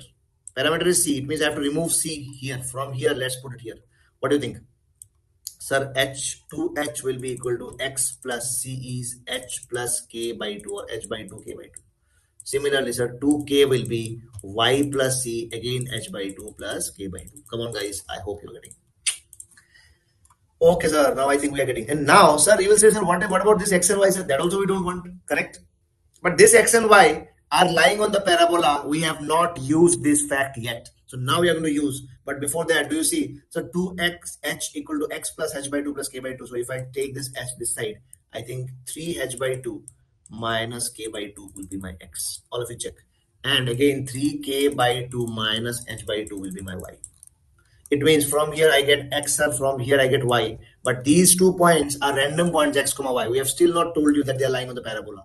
But in place of this y, if I put this 4x square plus 1, now we are saying yes, the point lies on the parabola. So now how to eliminate x, because x also I don't want. It means that directly what we can say, from here whatever x we got, in place of this if we put, just see the magic, I think you will get the answer directly. So sir, I think we get 3k minus h by 2 equal to 4 times how much? 4 times 3h minus k by 2 whole square beta plus 1. So I think you can see very clearly, sir, if I take square, what will happen? 4 will get cancelled, so I'm left out with 3h minus k whole square plus, I think you can see plus 4. Yes, and this time it is 3k minus h by 2. Clear? No, I think no, not 4 will not be there. No, yes. Because yeah, if I break it, 4 is getting cancelled, a plus 1 is. So sir, can I multiply with 2? Please check. Yes, if you multiply with 2, 1 2 will come here, 1 2 will come here, and this 2 will be gone. So the final answer is a 3k minus h, that is 3y minus x equal to twice of 3x minus y whole square. Twice of 3x minus y whole square. Yes. Okay. Yes, twice of 3. So final answer, let me write here, guys, very quickly. So final answer will be what? Beta, twice of 3x minus y whole square plus 2. And this, if you bring it to the left hand side, will be minus of this. So I'm writing this as plus now. Plus of h, that is x minus 3y. I think sir, C for calculator should be the correct answer. Please check. Alright, बहुत ही बढ़िया sir. Next question. Box x denotes this. So minus pi by 2 box x, box x minus x. The moment you see this, always remember, if you see box inside another box, that is integer. So box x can be anything, but box is definitely integer. So one way, always separate them, minus pi by 2 to pi by 2. Okay, that will be box x, because you know box of x plus n, if n is an integer, can be written as box x plus n. Yes or no? So I will take this box x separate, so plus minus pi by 2 to pi by 2 can be separate, and box of minus sin x.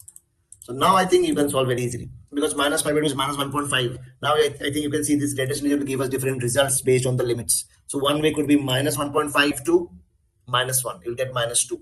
Boxes will give you minus 2. Then from minus 1 to 0, it'll give you minus 1. From 0 to 1, it will give you 0. Then from 1 to 1.5, it will give you 1. So similarly, you can handle this. Okay. Are you getting? So one, but this will give you multiple limits, correct? But I think I have one better method. Yes or no? Sir, great. I think we have one better method. Whenever you have minus a2, we always remember that we can always write this as fx plus f of minus x from 0 to pi by 2. So can we write this as 0 to pi by 2, sir? Fx, what is fx, sir? Same box x I'm separating. So box x plus box of minus sin x plus f of minus x will be box of minus x, sir. Guys, box of minus x, yes. Then plus box of sine of minus x. There is minus of minus sin x. Are you getting this one? In place of x, we are putting minus x. So I think if you pay attention to this, your answer is done directly. So box x plus box of minus x, I will club them together. Why, sir? Because I remember one property of greatest integer, if you guys remember. Similarly, same box of x plus box of minus x. Correct. If you see very clearly, sir, when I'm going from 0 to pi by 2, only at one point it will happen. Only at one point that x will become an integer, that is 1. Correct?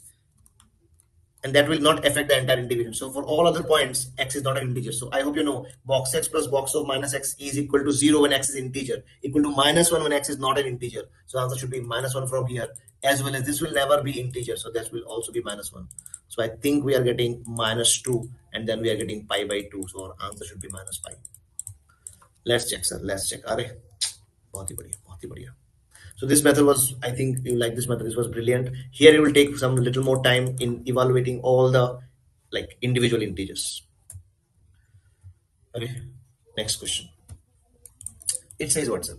GT is given. GT minus pi by 2 pi by 2 beta. Okay. Cos of pi by 4 times t plus fx, and fx is this. The moment you see this function, all of you should know this function is an odd function. Remember this. This function is an odd function. Its range is r.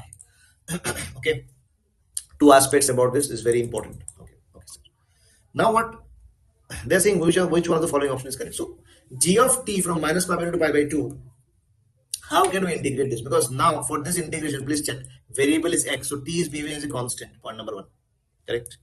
So if you put fx directly and try to integrate, this will become quite of a difficult integration, right? Because cos of pi by 4 times t plus log of this. That's why if you see the options, they are not asking you to integrate this. They are saying, tell us or comment us on the values of g1, g0 and all. Okay, sir. So first, let's see anything happens at g1 or not. So minus pi by 2 to pi by 2, if I put g1 beta, I think cos of pi by 4 plus fx is what you're getting. Correct. So here I cannot apply this odd and even nature because like this is neither even nor odd basically. Yeah. So I'm not doing this. Okay. So sir, what we can do here? So one thing we can see, this is minus pi by 2 to pi by 2 g of 1. What we can do, sir? Sir, can I apply cos of a plus b? If I apply, what happens? Cos a cos b minus sin a sin b. So cos a cos b means cos pi by 4 into cos of fx. Clear? Okay. Then sir, minus of sin a sin b. There is sin pi by 4 sin b means sin fx. If I ask you if this is odd, what will be sin of fx beta? Are you getting on? Sir, sin of fx, guys, are you getting? This is not sin x into fx. Sin x into fx will become even because of odd into odd. This is composite function, odd of odd functions. I hope you got the point. So, sir, if I separate the limit here from minus pi by 2 to pi by 2, do you see fx in place of x? If you put minus x, f of minus x will be minus fx. It will come out here. And sin of minus fx will be minus of sin fx. So, finally, I think this part is gone, sir, because this will become 0. Do you all agree? And g of 1 comes out to be cos pi by 4 1 by root 2. So 1 by root 2 as a constant here and minus pi by 2 to pi by 2 will get as cos fx. So if you pay attention, okay, this much we got, sir. But sir, how to deal with this? We will deal, but directly we cannot integrate now, correct? Directly we don't know how to integrate this. So now, can we take help? I think everywhere they are talking about G0 also. Can we see what G0 is? I think the moment you see G, like the moment you put t equal to 0, I think you will see what is happening. So minus pi by 2 pi by 2 same limit, t is gone, pi by 4 is also gone. It is giving me directly cos fx. So then directly I get the relationship. Yes or no?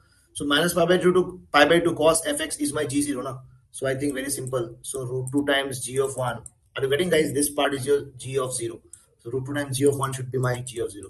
I think directly we get the final option D as our correct option. Okay, but the next question. If the foot of the perpendicular from the point this on the line L1, okay, L1 is given, 1 point is given, 438 beta. Foot of perpendicular they are saying. Okay, fine. They have given, sir. Okay, they have given also. Very good. So 3,5,7 beta it is given. Okay. Then they are saying what is the shortest distance between line L1 and line L2. If you see clearly line L2, if you see everything is given to you, it means I just need to find L1 and then I'll use skew lines concept, shortest distance, right? So to find L1, I think L is not known, sir, and A is not known, B is not known. Okay. A and B I can very easily find out if I know L. How, sir? I'll put this point which is lying on this line. Okay. First thing is to find out L. So do you agree, sir? On this side, on this direction, I have the direction ratios of the vector, correct, parallel to this line. I think it will be L, 3, 4. Correct. And can I find out direction ratio of this? Yes, that will be 4 minus 3, 1, 3 minus 5 minus 2, 8 minus 7 is 1. I think, sir, L into 1 plus 3 into minus 2 plus 4 into 1 should be 0, sir. Yes or no? So I think we are getting LS2. Please check. Arre, बहुत ही बढ़िया. So sir, x minus a by 2 becomes equal to y minus 2 by 3 becomes equal to z minus b by 4. We got L, right? Now just see how beautifully we can use this point which is lying on this line. If I use this point, guys, please check. X equal to 3 means 3 minus a by 2 will be equal to y. Y is how much? So y is 5. 5 minus 2 by 3. Correct? So later on I will use this. So okay, let me write this also. Z is how much? 7 minus b by 4. So if I compare these two, please check. 5 minus 2 by 3. That is 1. That is 3 minus a is equal to 2. I think a is coming out to be 1. Yes or no? Correct? And here same 5 minus 2 by 3 is 1. I'll use this as 7 minus b by 4. So do you see? I think b is coming out to be 3, sir. So all my problems are gone now. Correct? So now what I want? 2 lines I have, just will make the determinant, finish, job is done. Yes or no? So guys, I think how much? So a is 1. So if a is 1, how it will look like? X minus 1 by 2 equal to y minus 2 by 3 beta equal to z minus 3 by 4. And the other line will be x minus 2 by 3 equal to y minus 4 by 4 equal to z minus 5 by 5. Clear, everybody? Okay, this much is the answer. Now, what to do? Now, I think so short decisions for this, what I have to find out is first thing is determinant will contain, or let's say anything you want to say, like, okay, I'll use vectors. So a2 minus a1 vector we are finding. So 1 minus 2 is minus I. 2 minus 4 is minus 2j. 3 minus 5 is minus 2k. There is a1, a2 minus a1 or a1 minus a2, whatever you call it. Fine. Next, what's a b1 vector? What is b1 vector? 2i plus 3j plus 4k. Okay. b2 vector will be how much? 3i plus 4j plus 5k. Got it? Okay. Then what? Then b1 cross b2, or yeah. So basically b1 cross b2 you have to find out. Correct. And then you have to multiply with a1 minus a2. That is, take dot with this. So I think from here you can take it now. Okay, let me find out b1 cross b2 for you also. So ijk, so this will be 2 3 4. This is 3 4 5. So b1 cross b2 will be what? So I think, sir, I times how much? 5 is 15 minus 4, 16 is minus 1. Minus j times, so 10 minus 12 is minus 2, correct? Plus k times how much? 4 to the 8, there is minus 1. Yes, so this is my b1 cross b2. I think, guys, very simple now. So minus I plus 2j minus k cap. But I have to divide by, this is not the final answer. Divide by the magnitude also, because these are unit vectors. So b1 cross b2. Dividing is very simple now. Yes, so magnitude will be what? Like mod will be under root 1 plus how much? 4 plus 1, that is root 6. Means final answer should be what? Okay, I'm taking it here very quickly. Final answer should be, I've removed a1 or z2 now. Okay, final answer should be what? So beta, very quickly. So this is my minus 1 plus 2j minus k, and this is a2 minus 1. So if I multiply, what I get? I'm taking dot b1 cross b. So minus minus plus 1. Yes, sir. Then sir, minus 2 into plus 2 is minus 4. Then minus 2 into minus 1 is plus 2. Correct? This is a2 minus a1 dot b1 cross b2 divided by root 6. How much we are getting? Please check. I think we are getting minus 1 by root 6. Obviously, for distance will take mod. Do we have the answers? Yes, we have. Okay. Great. So next question says what? Very fast, guys, very fast. So sir, next question says, an organization awarded 48 medals in event A, for 25 in event B, and 18 in event C. If these medals went to total 60 men, total 60 men means all these medals went to 60 people. Means somebody may get more than one, but somebody, like, or you can say everybody, sir, got at least one. That's why we are saying all these medals went to 60 men. Or if nobody got, if at least one person got nothing, I will not say. I would have said all these medals went to 58 men or 59 men. So it means the first job is to understand, sir, A union B union C, sir, is given to be 60. Clear? And we know this is sigma n of A. Okay, let me use n here. Minus sigma n times A intersection B plus n times A intersection B intersection C. Correct? Correct. Now what they're saying, only 5 men got medals in all the 3 events, means, sir, this is given to be 5. Yes, yes. And sigma NA we can find out very easily as 48 plus 25 plus 18 minus this, whatever it is. Let's say we call it X plus 5. That is 60. Simple, beta. Okay, sir. But what they're asking, sir, let's see. They're saying then how many received medals in exactly 2 of the 3 events. So very quickly, beta, using Venn diagram. Exactly 2 of the 3 events means exactly 2 things are happening together. So if you watch carefully, we name them as, this is section 2, this is section 4, this is section 6, correct? This is section 7. So this is A set, this is B set, this is C set. So we want section 2 plus 4 plus 6. But how we'll get there? So can I write 2 plus 4 plus 6 as, all of you check, can I write 2 plus 6, 4 plus 6 as, sir, I am writing first sigma n of A intersection B, means I am taking A intersection B, means it is counting 2 plus 7, and it is also counting 6 plus 7, and it is also counting 4 plus 7. Correct now? But you will say, sir, but we wanted 2, 4, 6, sir, but you are counting 2 along with 2, along with 6, along with 4, you are counting 7 3 times. I will say, okay, no problem, my bad. I will subtract this 7 3 times, beta. And if you see, this 7 is nothing but the intersection of all 3 events together, that is A intersection B intersection C. Do you all agree? It means whatever I want, if I call it beta, okay, well, let's say call it alpha. Beta is not sounding nice. Alpha. So that this minus this is my answer. And sir, I think I have seen this. So it means my given alpha is x minus 3 times this is what 5. I think x minus 15. And I think x I can find from here very easy. Clear? What is x? Very quickly, let's find out. X will be what? Sir, how much? 25, 5, 30, 30. This is how much? 48. Is it 96? Okay, let's check. 25, I have not made a mistake. 25, 5 is 30, 30 plus 8 is 48, 48 is 96. Yes, minus 60. Is your x coming out to be how much? I think, sir, 36. So if x is 36 minus 15, I think it should be 21. Please check. Do we have this? Yes, sir. Again, calculator. Great, guys. I think it was 0. Okay. Next, area of the region, this, sir. Okay, what is that? Very quickly, beta. So y, area of the region where y is lying between these two curves, so y equal to x square is your parabola like this, and x square minus 4 is another parabola who is like this. But sir, they're taking mod, sir. Yes, no problem. So mod will make the negative part positive, right? So whatever you have, just remove this and just take it up.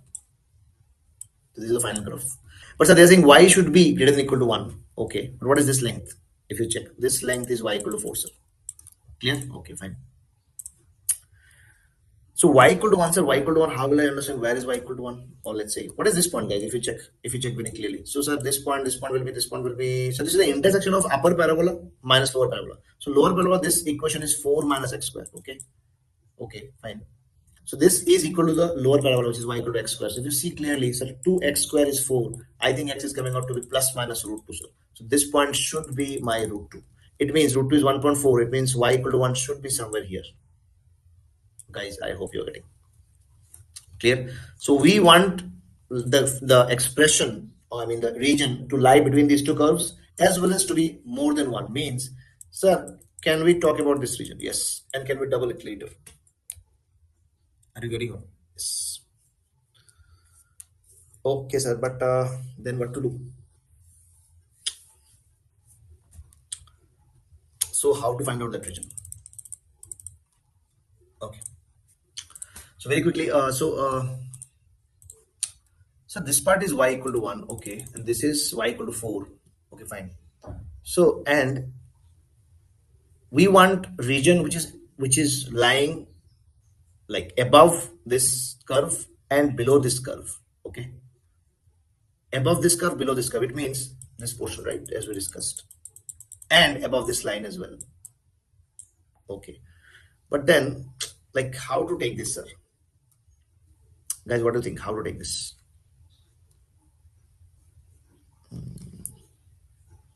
Anything that we missed? I think y equal to x square and 4 minus x square. Okay, 4 minus x square. Fine. So now, sir, this is y equal to 1 we want. So from y equal to 1, I want to go to y equal to 4, right?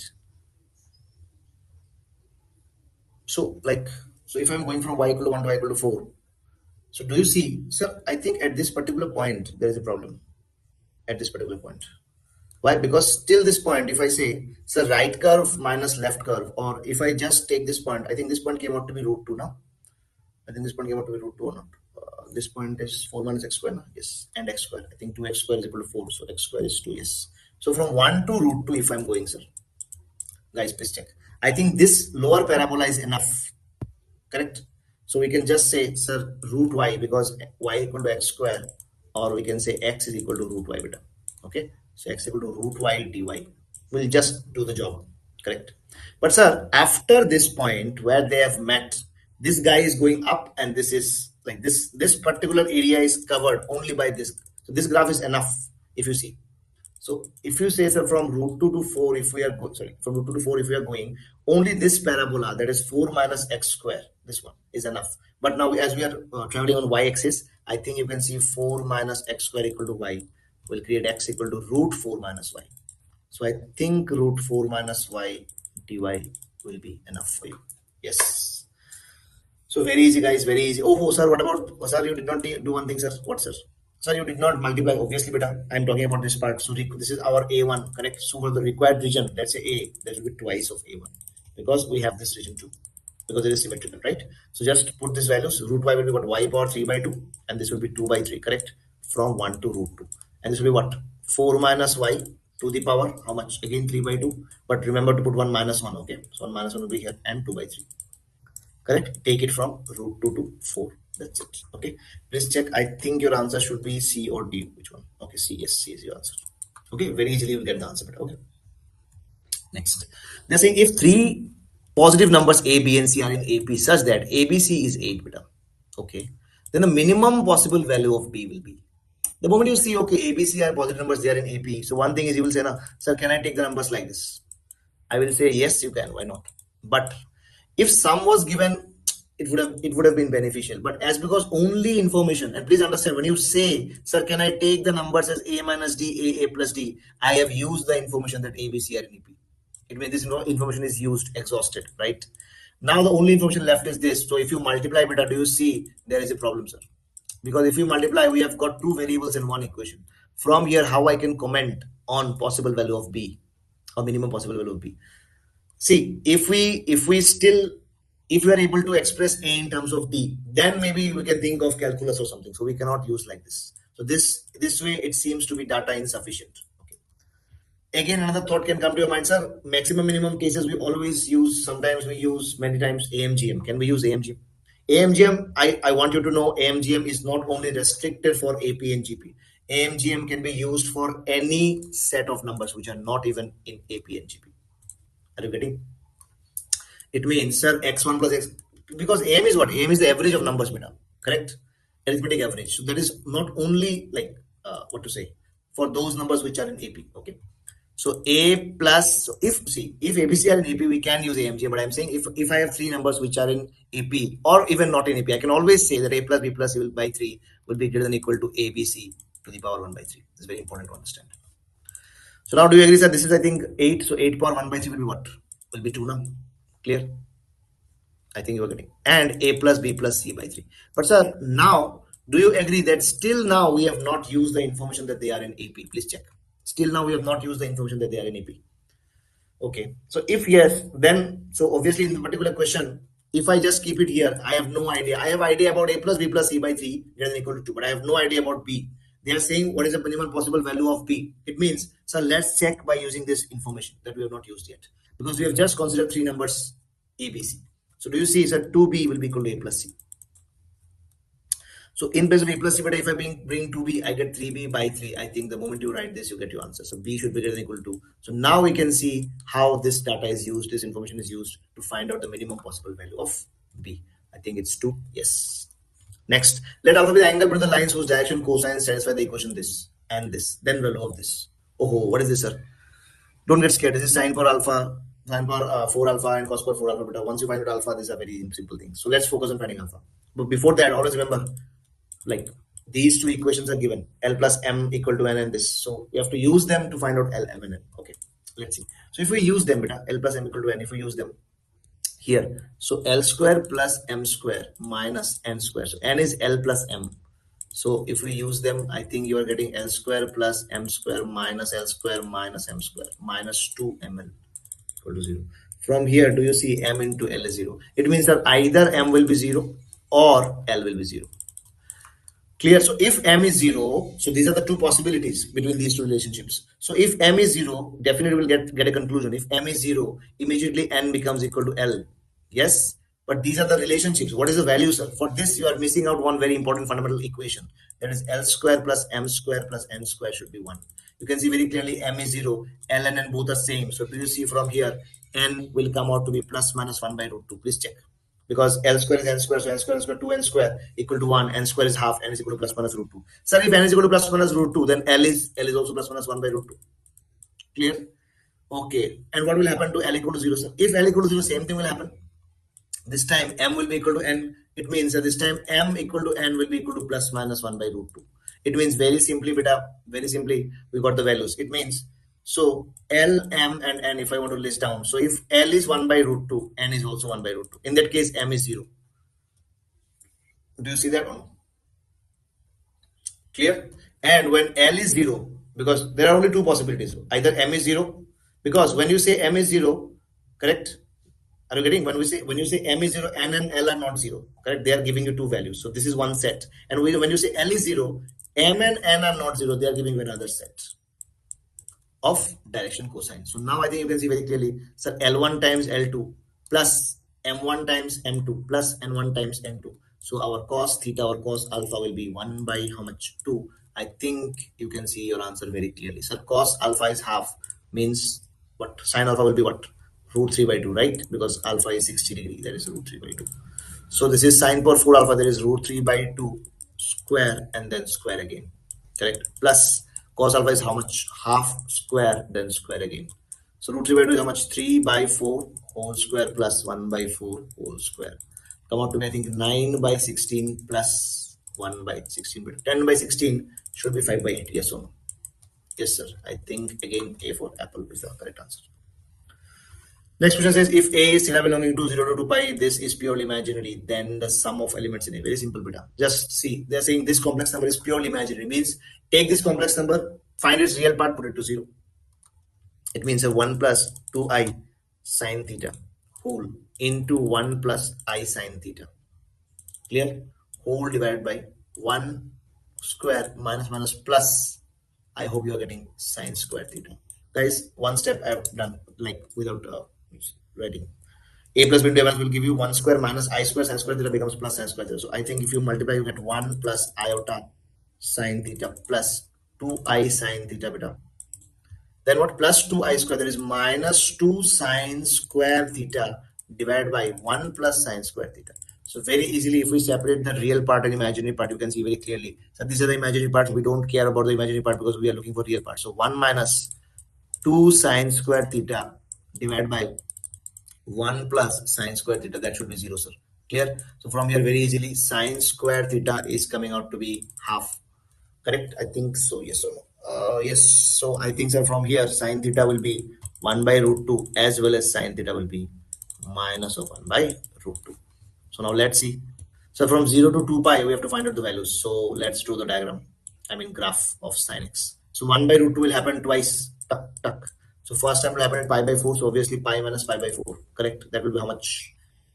Sir, okay, let's keep it pi minus pi by 4. Why? Because you will see symmetry. And minus 1 by root 2 will happen just after that. Yes or no? Yes, sir. So this is pi minus pi by 4. This point will be pi plus pi by 4. Okay. And this point will be how much, sir? This will be 2 pi minus pi by 4. So I think you can see pi by 4 plus pi minus pi by 4 plus pi plus pi by 4 plus 2 pi minus pi by 4. So just by symmetry, so that I wrote it like this so that very easily we can cancel things. Plus pi by 4 plus minus pi by 4. So I think, sir, pi 4, 2 pi, how much? 4 pi should be my correct answers. Brilliant. Great, sir, great. Okay, but just kidding. So let's move ahead. So what they're saying, again, same kind of question. They're saying infinite solution means what? But this time they're asking for two values, I think, lambda and mu, sir. So infinite solution, the moment you hear, you should put delta or d, whatever you call it, to 0. First thing. So let's do it, sir. 2, 1, minus 1. Then 2, minus 5, lambda. Then 1, 2, minus 5. Yes. But sir, now on the right hand side, they have kept mu, and here they are using mu. Means what? With d equal to 0, delta equal to 0, we'll never find out mu, right? It means, sir, I have to go either to dx or dy or dz or delta x, delta y, delta z. Because only there, one column is replaced by the constant side, correct? So let's put this to 0 very quickly. Twice of how much? I think 25 minus 2 lambda beta minus 1 times how much? I think minus 10 minus lambda minus 1 times how much? I think 4 plus 5 equal to 0. So I think 50 minus 4 lambda minus 1 is plus 10 plus lambda minus 1 into 9 is minus 9. So then you can see very clearly 50 plus and 60 minus 9 is how much? I think, yeah, it's correct. I think so. Any mistake happened? Let's check once. 2, 1, minus 1, 2, minus 5 lambda, 1, 2, minus 5 equal to 0 beta. Okay, great. So twice of, sir, minus plus 25 minus 2 lambda minus 1 times tuck, tuck, minus 10 minus lambda, then minus 1 times beta. 2 2s are 4 minus 5 is plus 5. This perfectly fine. 25 2s are how much? 50 minus 4 lambda minus plus 10 plus lambda minus 9. This perfectly fine. So I think 50 plus 10 is 51. Yeah, it's perfectly fine now. Yeah, I think, sir, minus 3 lambda on that side will be 3 lambda. So lambda comes out to be 17. So beta lambda part is done, so we are removing that portion, okay, because calculation part is not required anymore, right? Because the next part is what will you do? Now you will say, another which one to put to zero? Because for infinite solutions, do you all agree? See, for infinite solution, this is the case. If this is becoming zero for a particular lambda, for the same lambda, if I am using lambda, this should also become zero, correct? So if for a particular mu, this is getting zero, for the same mu, this should also be zero now. How can for the same mu this is zero and this is not zero? If it happens, then it will not be having infinite solutions. It means any one you take doesn't really matter. So should we do 5 mu 7 very quickly, beta? So we are replacing only column 1, rest are same. 1 minus 1 minus 5 lambda and 2 minus 5. All this should be 0, correct? So okay, lambda we can now substitute very easily. We got lambda is 17, so let's substitute this. So that is 17. So very quickly, 5 times how much again? It's very calculation based question, nothing else. Correct now? So sir, 5 times 25 minus 17 to the 34 minus 1 times tuck. I think sir minus 5 mu minus 5 times mu minus 17 7 I think 119. Is it? Yes. Sir, yes, 70 yes. Correct. 119, yes. Then what? Then minus 1 times 2 mu minus 1 is plus 35, okay, that is equal to 0. So guys, from this I think time is also running out, so let's from here I hope you can find out 25 minus 34 is minus 9, is it minus 45? Yes, so this is minus 1 is plus 5 mu beta plus 119, okay, minus 2 mu minus 35. Clear now? Yes, so that is equal to 0. So very quickly you can see 5 mu minus 2 mu is 3 mu. Okay, so minus 45 minus 35 is how much? It's minus 80, I think, right? So 80, yes, plus 190 minus 80 is 39 is equal to 0. So I think mu is coming out to be minus 13. So lambda 17 mu minus 13, lambda plus mu will be how much? 4 square plus 17 plus 13 is how much? I think 30. Yes, 30 square is 900, 4 square is 16. Is it 916? Very simple question. Yes. Okay, I think I have not read the answer. Okay, it's correct, beta. Okay, 916 is correct. Next, 45. So these kind of questions, I think they're asking for what? These are two different functions. They will always give two different functions. Okay, I would suggest, okay, beta, better way to find out is using graphs. Okay, why, sir? Because here first thing is, please understand, when you draw the graph now, you know everything about the function, what the function is doing. So we are going to draw the graph of fog of x, that is f of g of x. So very quickly, beta, f of g of x. But sir, before that we should write g of x is this graph, okay, but f of g of x will depend on f of x. So f of g of x happens to be gx plus 2 when, I mean, gx plus 2 when gx is less than 0. Why? Because f of input is input plus 2, correct? And g of x whole square when g of x is positive, I mean, or non-negative, you can say. What about gx, sir? If we can quickly draw something about gx is x cube when x is less than 1. So 1 is here. At 1, value should be 1. So the graph should be, so the graph should be something like this. X cube graph, correct? For less than 1. But sir, for greater than 1, if you check the limit at x equal to 1, please check the limit. 3 into 1, 3 minus 2, 1. It means they are intersecting here. And then the slope is higher, little bit something like this. So this is the graph of gx. Okay. So now please pay attention. When gx is positive, because now when gx is negative, one function. When gx is positive, another function. So from 0 to infinity, gx is positive. From 0 to minus infinity, it is negative. Means, sir, f of gx, when gx is negative, that is when x is less than 0. When x is less, see, when x is less than 0, gx is also less than 0. It means it will be gx plus 2. Correct? But what is that gx on x less than 0? That gx is x cube, means I will get x cube plus 2. Are you getting this? Then what's when gx is positive? It is gx whole square. But you will say, no, sir, gx is positive means what? From 0 to infinity, we have two different functions of gx. Even it is being positive, right? It means from x going from 1 to 0, gx is having one function. Clear? Yes, sir. So I think gx is what? This x cube. So it will come out to be gx square. There is x cube square. There is x power 6. And when x is greater than 1, please check. So when x is greater than 1, I think gx is my 3x minus 2. Correct? So it should be 3x minus 2 whole square. So very quickly, now we are going to draw the graph of fog of x beta. So if you check, okay, you will see the magic directly happening. Okay, see this. So sir, x cube plus 2 when x is less than 0. So when x is less than 0, x cube plus 2, how it will look like? If you check the left hand limit, it is plus 2, right? So somewhere here, plus 2. But sir, the graph is of x cube. So it is just like this. Graph of x cube taken above by plus 2. So something like this. Clear? Okay. But sir, from 0 to 1, it is x power 6. So x power 6 graph is how? It's very little flatter than this. And sir, what will happen at x equal to 1? The value will become 1 now. Okay, fine. What about this graph? Sir, I think this is a parabola. Do you agree or not? 9x square plus 6 equal to 6 to the 12x plus 4. This is a parabola going up. If you check at x equal to 1 plus, please check the value. I think 1 plus value is again 1.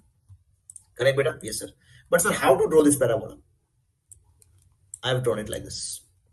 Okay, fine. But then, sir, we can clearly see the function is discontinuous at x equal to 0. Correct? So obviously they are asking for points of non-differentiability. So 1 point will definitely get. So A cannot be the answer. Correct? Either B, C, or. So now, sir, how did you draw this? How do you know they are not going like this, or it is not going like this, or something like this? We can have sharp points also now. Yes. But I have checked one thing without writing in my mind. What, sir? I have checked differentiability at x equal to 1 of this function. Please check. So the function is continuous, right? So f dash 1 plus and f dash 1 minus. F dash 1 plus means this function. If you take derivative, what happens? Twice of 3x minus 2 into 3. There is 6 times 3x minus 2. So at x equal to 1, the value is coming out to be plus 6. Means slope of tangent is plus 6. And x1 minus, if you check, f dash 1 minus, please check, f dash 1 minus will be 6 into x power 5. Do you agree or not? Obviously, sir. Why not? Why not? I will agree. So is it also giving you plus 6? Means both the tangents, they cannot be separate. It means there is no sharp point here. It means on the right hand side, there is no points of non-differentiability. On the left hand side, no points of non-differentiability. The only point is x equal to 0. Hence, my answer should be D for donkey, sir. Arey, bahut hi badhiya, sir. Let's move very quickly, guys, to value of 0.16. So value of this, they're asking. Okay, fine. So 0.16 power log of 2.5 and 1 by 3 is an infinite GB. So very easily, you know, sum is A by 1 minus R. Sir. What is A? Sir, A is 1 by 3. What is R? R is also 1 by 3. So 1 minus 1 by 3. I think it is coming out to be 1 by 3 minus 2 by 3. Please check. Is it coming out to be half? So this is log of half, sir. Okay. Now to find out the value, but obvious thing is, sir, I have to do something about base. This base. Okay. What we can say about this base? Let's check. So 16 by 100 is coming. The base, right? Okay, fine. And what 16 by 100 now? So if we cancel, we are getting 4 by 20. Sorry, yes, 4 by 25. Fine, sir. So base is 4 by 25. What about this one?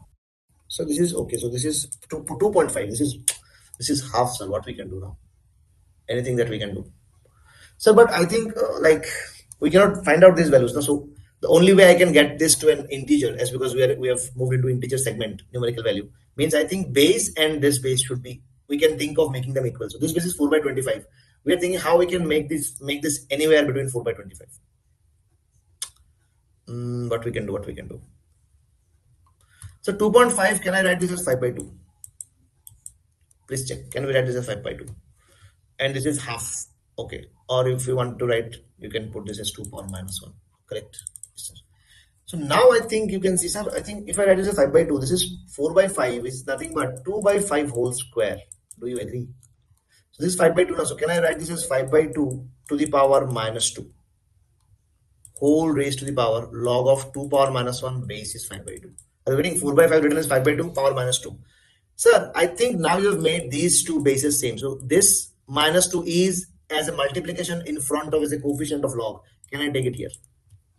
Yes or no? Tell me, can we take it here? So 5 by 2, guys. So this minus 2 log of, what was it? We had this half. So half to the power minus 2 base is 5 by 2. So I think answer should be half to the power minus 2. That should be what? 2 to the power 2. So answer should be 4, sir. Easy. Alright, done. Next thing says for p greater than 0, I have a vector v2, 2i plus p plus 1j, sir. Okay, fine. Okay, fine. I have a vector, guys. Okay, I don't know the magnitude, but for now, we are calling it v2 very quickly. So 2i means this length must be 2. Length must be 2 because this is x-axis. And this is p plus 1. Okay, okay, fine. Is obtained. Oh, sorry. This is v2. Okay, no problem. So let's say this is, let's say we call this. So this is obtained, you know. Obtained means this is the final step. So we are talking about V1 first, and we rotated this by an angle theta about origin in counterclockwise direction. Means you have rotated this by the angle theta, means you have taken it somewhere here. Have you changed the magnitude? Obviously not. I have rotated. Means this is my V2 and this is my V1. So V1 is root 3. So this is root 3 times P, correct? And this is 1. Okay. If I rotate, obviously the components will change, right? So now according to old axis, this is the component. This is the component. So component has reduced by rotation. Yes, obviously. But the only thing that has not changed is, sir, I think magnitudes has not changed. So can we say mod of V1 will be equal to mod of V2? Please tell me. Why not, sir? And then can we say mod of V1 square will be equal to mod of V2 square? Why? So that I don't have these roots. So can we say directly, sir, I think 2 square plus P plus 1 whole square should be equal to root 3P square. There is 3P square plus 1. From here, this is 4 plus P square plus 1 plus 2P. That is equal to 3P square plus 1. So I think 1 gone. You can see very clearly. So 3P square minus P square will be 2P square minus 2P minus 4 will be equal to 0. From here, do we get P square minus P minus 2 equal to 0? So I think from here, you should get P as what? And they're saying P is positive, so one value will get rejected. So I think minus 2P plus P. So P should be equal to 2. Another value will be P equal to minus 1, that will get rejected. So P is 2, sir. Okay, once we get P as 2, now what? Now they are saying, okay. Now they're saying if tan theta, that is angle between these vectors, is this, then what is alpha? Now how to go there, sir? So how to connect this tan theta? Because tan theta we cannot write perpendicular by base, correct, directly. Okay. P we know. Once we know P, please check. Do I know V1 and V2 both? Yes. If P is 2, that is 2 root 3 times I plus J. P is 2 root 3 times I plus J, and V2 will be 2I plus P is 2, that will be 3J. I know both the vectors, sir, and they are equal in magnitude. So do you agree? If they are equal in magnitude, guys, do you agree, sir? V1 dot V2 should be what? V1 dot V2 should be mod of V1 square into cos of the angle between them. Can we write them like this? Clear? Yes. So if you see the modulus, I think you can see very clearly. Modulus is how much? 3 square. 3 square plus 2 square, how much? 3 square plus 2 square is 9 plus 4, that is 13 times cos theta. And V1 dot V2 will be what? 2 root 3 into 2 is 4 root 3. Yes or no? So 2 root 3 into 2 is 4 root 3 plus 3 into 1 is 3, sir. Yes. So basically cos theta is coming out to be 4 root 3 plus 3 by 13. Do you agree? From here we can find out tan theta, sir? Yes or no? Tell me. We can find out tan theta, sir. Yes. If we try to find out tan theta, sir, but for this, I think we have to try to find out what? Using Pythagoras. Correct? So because cos theta is this. So I think, sir, this is behaving as B and this is behaving as H. So first, we have to find out P. P will be under root 1 minus 4 root 3 plus 3 whole square by 13 square. That is 169. All of it check. Sir, so P will be this by 13. So 169 minus, please check, 4 root 3 whole square will be 16. 3 is a 48 plus 9 plus 4 to the 12 to the 24 root 3. Please check. So I think you can see, sir, tan theta is sin theta by cos theta, means 4 root 3 plus 3 is already there. It means I just need to find out this numerator because 13 will get cancelled. So if you pay attention very quickly, this 169 minus, how much is that? 48 plus 9 will be, I think it's 57, is it? 57. 169 minus 57, is it 112? Please tell me, is it 100%? Yes, correct, sir. Minus 24 root 3. Okay. Now you just need to, but this is not in form this. I think we have to make it a perfect square, sir. What perfect square? 24 root 3 can be written as 2 into how much? Is it 6 root 3 into 2? If we do that, please check. 6 root 3 is okay. So can I write this as 6 root 3 whole square plus 2 square minus 2 into 6 root 3 into 2? So I think 6 root 3 is 36 into 3 is 108 plus 4 is 112, 12. It means bingo, sir, job is done. It means square root of a square plus b square minus 2ab is a minus b whole square. Then 6 root 3 minus 2 should be my numerator. That is perpendicular, correct? So I think 6 root 3 minus 2 should be like this, and my base will be this 4 root 3 plus 3. I think you have understood beta. So alpha should be your 6. Arey, बहुत ही बढ़िया, sir, बहुत ही बढ़िया. Let's go to the next one. Next question says, a circle of radius 2 units, okay, passes through the vertex and focus of the parabola. So beta y square equal to 2x. I think its vertex is 0, 0 obviously, but sir, I think the focus is how much? 2x. So y square equal to 4 into half into x. That is half, 0. So a circle is passing through these 2 points.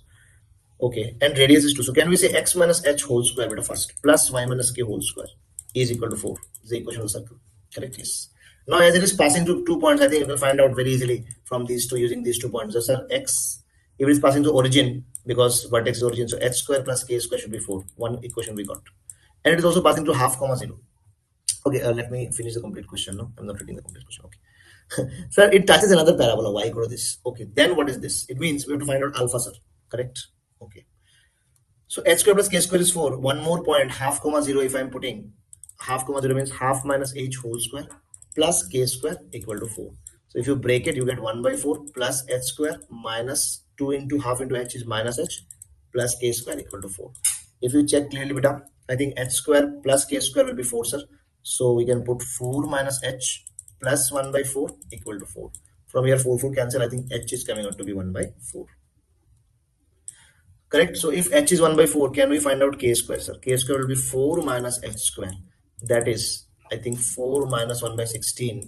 Is it coming out to be 63 by 16? So k is coming out to be what? Plus and minus root 63 by 4. Correct? So obviously minus will be rejected because if I draw the center here, correct? If I draw the center here, radius is 2, you can see. And this will be just less than 2, 63 by 4, root 63 by 4, just less than 2. Why is that? Because root 64 is 8, 8 by 4 is 2. It means it will not touch the upper parabola that we are looking for. Clear?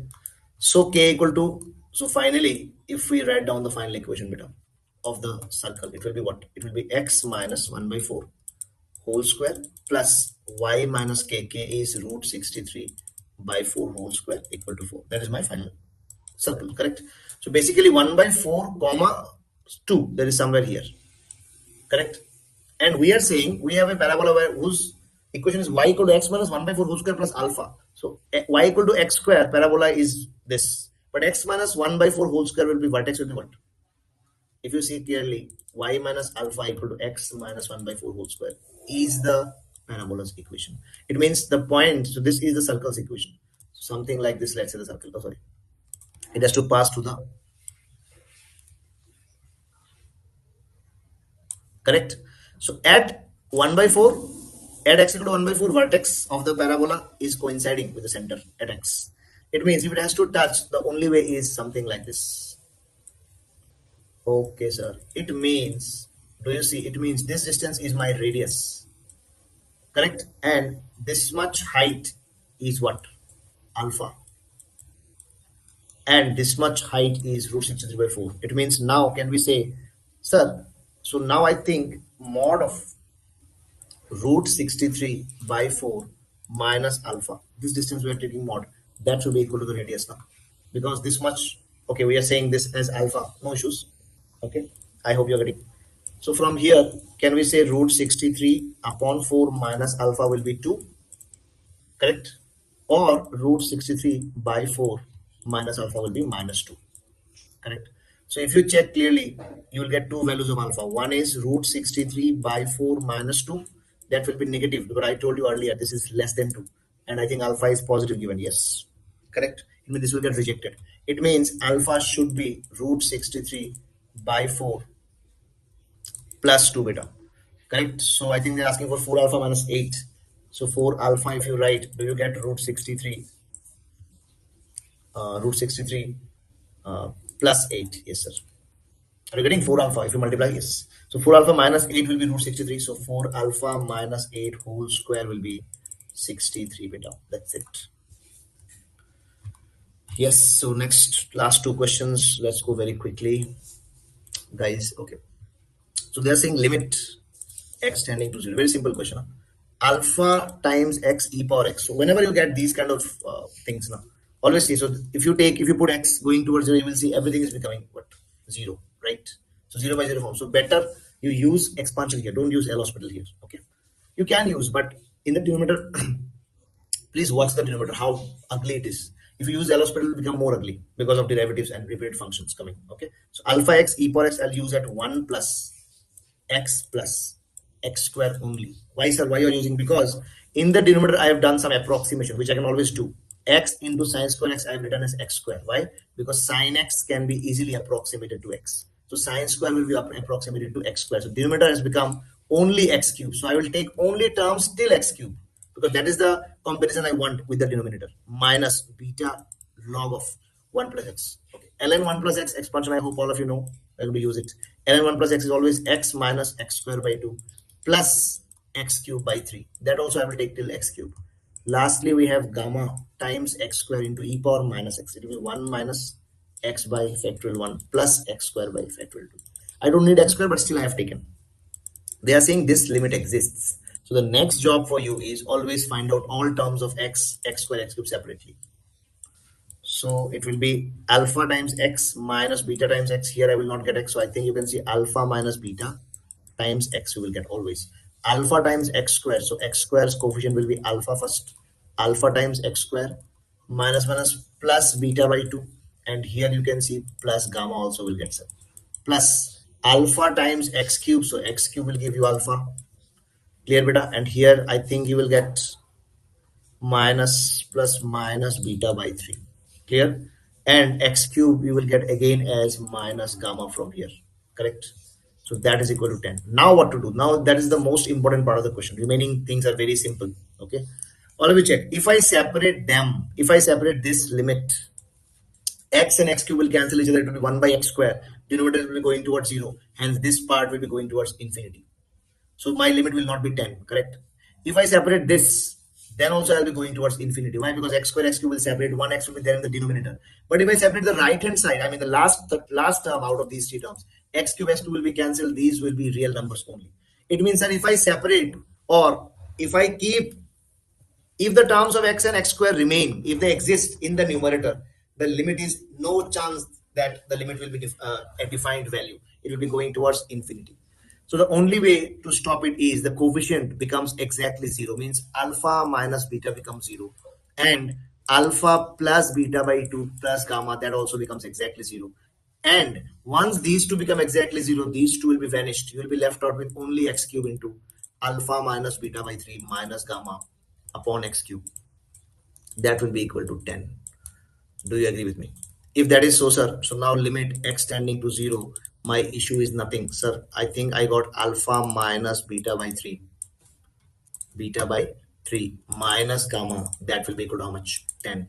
So do I get three equations, and can I very easily substitute and solve them? Because alpha is beta, here I can put alpha as beta. So beta plus beta by 2 will be 3 beta by 2.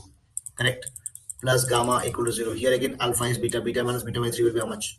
Twice of beta by 3 minus gamma equal to 10. So I think you can see very clearly. So sir, if I add them, gamma is gone. 10 plus 0 is 10, and this is 3b by 2 plus 2b by 3. I mean beta. So 3 by 2 plus 2 by 3 will be how much? 6. 2 3s are 9 plus 3 2s are 4. Yes. So that will be your beta. Whatever it is coming, please check. Okay, beta. Then you are supposed to find out alpha, beta, and gamma. So please calculate this as a very simple equations, and you will get the answer as 3. Okay. What is the last question, sir? Last question for the day. Sir, 50th question, sir. If A and B are the roots of the equation, this, okay, or alpha, beta, whatever. I think it's a JEE question, right? So A to the power 21 plus B to the power 21 plus A power 17 plus B power 17. Okay, beta. Divided by A power 19 plus B power 19. Generally, if this comes, now what is the general thought process behind it? Obviously, there are two ways to approach this question. Okay, these kind of questions. They will give you roots alpha beta of a particular equation, then they will say create this expression or tell us the value of this expression. So our general methodology is like two approaches are built. One is first you check whether x is coming out to be any complex number or something, like anything.